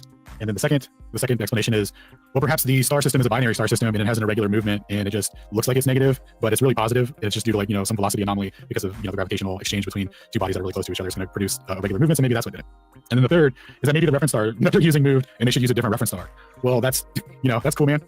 That's cool. So that's completely, now it's unfalsifiable at this point, where no matter what they see in the sky, it's going to prove heliocentrism mutually exclusive, even if the parallax goes in the opposite direction of motion. They're going to chalk it up as a W. So that's what they'll invoke. And then the other thing that will be invoked is stellar aberration. Oh, I'm sorry. Did you want to get do your thing real quick, Joe? Yeah. I come to really think that this parallax you're talking about is relative to the sun's travel between the tropics, and it's causing this optical shift due to the reflective sky, the toroidal dome, superfluid reflective sky, and the sun's position. It causes this optical shift. Like for example, Orion. Like right now, Orion comes basically up to my zenith and then goes off to the west. Whereas later in the year, it's going to kind of rotate low around my horizon as it moves back across the equator. So Orion is shifting with the sun. As the sun crosses the equator and goes towards Capricorn, Orion comes north of the equator slightly. And then when the sun comes back to Cancer, Orion shifts back to south of the equator slightly. It seems to be in relation to the sun's travel between the tropics that's causing this optical shift of the stars, if that makes sense. Yeah, I don't know. Could be the whole sky that way too. Then everything just shifts with the path of the sun driving the force. Right? We don't know which one's pulling which, but they both move together. That's evident. Yeah, it's definitely possible. So there's a secondary measurement that was taken that is touted as mutually exclusive evidence because the ratio of the angle gives 30 kilometers a second, and this was measured by James Bradley in 1727. So going all the way back to there, we're looking at his setup here. He had a zenith telescope setup where he was measuring a star called Gamma Draconis, and with that he found that he had to tilt his telescope forward slightly to keep the star in the center of the telescope. And the implication of that, so the deviation from a perfect 90 degrees versus how much he had to tilt it to keep it in the center, he was interpreting that as being caused by Earth's motion with that specific angle. So keep in mind, this is a deviation from where they would say the true position of the star is. So they got their direct 90 degrees any measurement, their idealized position, right? And then this dude is saying that it's slightly off for some reason. He has to tilt his telescope forward a little bit. Now, the causal mechanism for that they were all believing in was that it was the Earth that was doing it. So we'll look at the ratio. Okay, so that was the first picture of this telescope I've actually seen so far. I've just seen the illustrations. That was kind of an illustration to it too, but that one seemed like it was like a older one. Maybe Aries himself did that illustration. I don't know. Show here, arctan times the velocity of Earth over the speed of light gives you the angle of deviation in the star. So the amount that he had to tilt, he was like, this angle with this ratio is 30 kilometers a second. Our model just happens to be based on Earth that moves at 30 kilometers a second. So that's a really good proof for us. And on top of that, this is actually a double proof for globular arguments, because the observations are latitude dependent and they have different effects. So they say, due to the contour of the Earth, you'll see different effects at different latitudes. So at the North Pole, you would see a perfect circle. So this arc drift over the course of a year, it would make like a perfect circle type shape that would complete itself. And then if you're at around the 45th latitudes, you would see kind of like it would start to be like an egg shape, kind of like an oval. And then as you get closer to the equator, it becomes an ellipse. And then at the equator, it becomes a straight up line. So as we were talking about earlier with toroidal geometry and the limits of our vision and how we see this projected star field, that argument is like, it's no longer mutually exclusive to being due to parallel light rays coming in due to and the difference being caused by the contour of the Earth. That would just be an optical phenomenon with respect to a flat stationary plane. So again, this was a huge proof for the heliocentrism. It was because the angle gives a good ratio, gives good agreement, but it is giving them a massive, you're really entering their realm when you accept the true position of a star, because like I said, they're always in motion. They don't have an actual true position. This is just an idealized position that they came up with to use for maps. All right. So a couple of experiments that were done before we get to Aries were experiments with telescopes to determine whether or not the Earth is actually moving. So far we've got a nice ratio here and an angle with the refractive index as air. And then the next proposal was by Arago in 1818, who hypothesized that he would have to change his focal length in his telescope when the Earth is perihelion and aphelion. So you would be moving towards the stars or away from them. He thought that he would have to adjust his telescope to keep them in focus, and he found that he didn't have to make any adjustments, which, Can I add something? Absolutely. Yeah, this is something I find interesting, and it just kind of relates to this. Like, I go out and I set my telescope up. Once I achieve prime focus, I can shoot any target anywhere in the sky and get great pictures. Yeah. And if these things are rated by millions of light years and trillions of light years, I should have to refocus every time I move to a new target to get good pictures, and I don't. Yeah, and I've also heard that if you can't get good focus for the night, turn your telescope to the moon and then bring that into focus. And if you can get the moon into focus, everything else will be in focus. Well, I've never heard a telescope, but I've heard that's the thing that the telescope lads do. Yeah, it'll give you decent focus. I would prefer to do something like a really bright star, like Jupiter, Venus, any other really bright. Sirius would be a good one. Any really bright star, but the moon is so much closer to us. It seems that. Yeah, if just putting the moon into focus makes all the other stars in focus, I'm gonna have to try that one, because I think that should say something about the distance of stars, kind of being up there pretty close to the moon. I don't know. That's something. Your imaging, if you just focus on it, it's not going to be as good as if you do it on a star. Nice. All right, so the next experiment that was done was by Arago again, and this time he decided to half cover his telescope with a crystal prism. And the idea was that to keep when the starlight intersected with the half covered prism, he would have to further adjust his telescope to keep the starlight in the direct center. And what he found was when the starlight intersects with the crystal prism, there's no angle change required, which means that the light already comes in at that angle. So here, by introducing refractive mediums that would necessitate an angle change due to the timing difference it takes for light to travel through the medium, thus the time that Earth will be moved out of position from under light before it hits your eye, will cause that angle to be greater. And there's no one's measuring an angle change there. No one's having to adjust the focal length of their telescopes 6 months of the year, and no change in a refractive medium. So the implication is that starlight is already coming in at an angle, and that it doesn't require that would be the only reason that it doesn't require a greater angle change if the Earth is stationary. So we have an analysis from Whitaker, who says Arago submitted the test to experiment and concluded that the light incoming from star behaves in all cases of reflection and refraction precisely as if it would if the star were situated at a place in which it appears to occupy in consequence of the aberration, and the Earth were at rest. So the apparent refraction in a moving prism is equal to the absolute refraction of a fixed prism. So here he's generously asserting that the apparent refraction in a moving medium is the same as a fixed prism. And it's like, well, no, you're just assuming that the Earth is moving, and that doesn't affect it when it absolutely would. But we're almost about to get to Aries here. We just got a couple more things that are super relevant to the experiment and why he did this. The next up is Fazal's experiment, where he tested the hypothesis of Fresnel drag, and that was that the ether was a material medium that was stationary, but it could be dragged by another material medium. So Fazal came up with an interferometer that splits a light beam that goes through a rectangle, that goes through a water tube, where the light beam will go with and against the flow of water.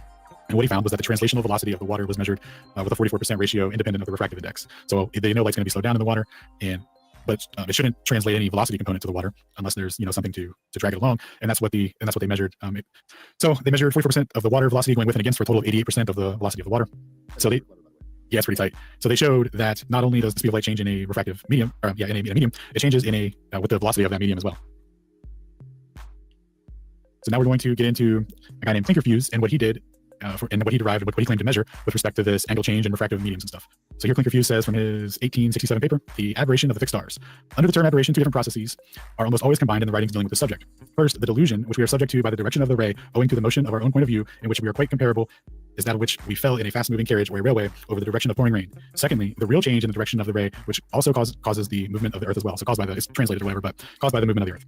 The former may be called psychological, and the latter part, the physical aberration. So we're talking about the assumption that the earth is in motion, and the causal mechanism for the displacement is this motion. People will try to argue that this experiment had nothing to do with Earth's motion, and that because of aberration, they already knew the earth was moving. It's like, no, the aberration is kinematics. It can't tell you if the sky is moving or if the earth is moving to cause that angle change. You would have to introduce another variable to cause a dynamic asymmetry in the situation so you could make a definitive analysis. So what he's going to be putting forward is that, introducing a refractive medium. So confounding the two different effects under the concepts of aberration, by aberration being understood to mean the total and apparent and real change in the direction of the ray caused by Earth's motion, has been nothing less than a favorable treatment on the object. Given consideration of the expediency of the sharp limitation of the concept, the terminology would suffice to find the combination of the two processes, which are related by a common origin, but incidentally different, not very advantageous. But it also adds to the two parts of aberration and the very difficulty of the treatment. So trying to come up with a way to distinguish between the apparent effect and is this really due to Earth's motion is what we're talking about here. So we'll read a little bit more. This remark essentially pronounced by Fresnel's other words, thus gives the property of important theory of aberration in the way of physical aberration is altered when the ray is deflected by the refraction or reflection, or what appears to be quite the same influence of Earth's motion on the refraction and reflection. Okay. I gotta go. My baby's crying and my wife's begging for some help. So thanks for watching with me as far as we got tonight, and we'll see what happens in the future. I'll leave a link to my board here, so if anyone else can come and help me out with these questions, and feel free to contribute to the board. And yeah, I'd be interested to see what happens. So see you later.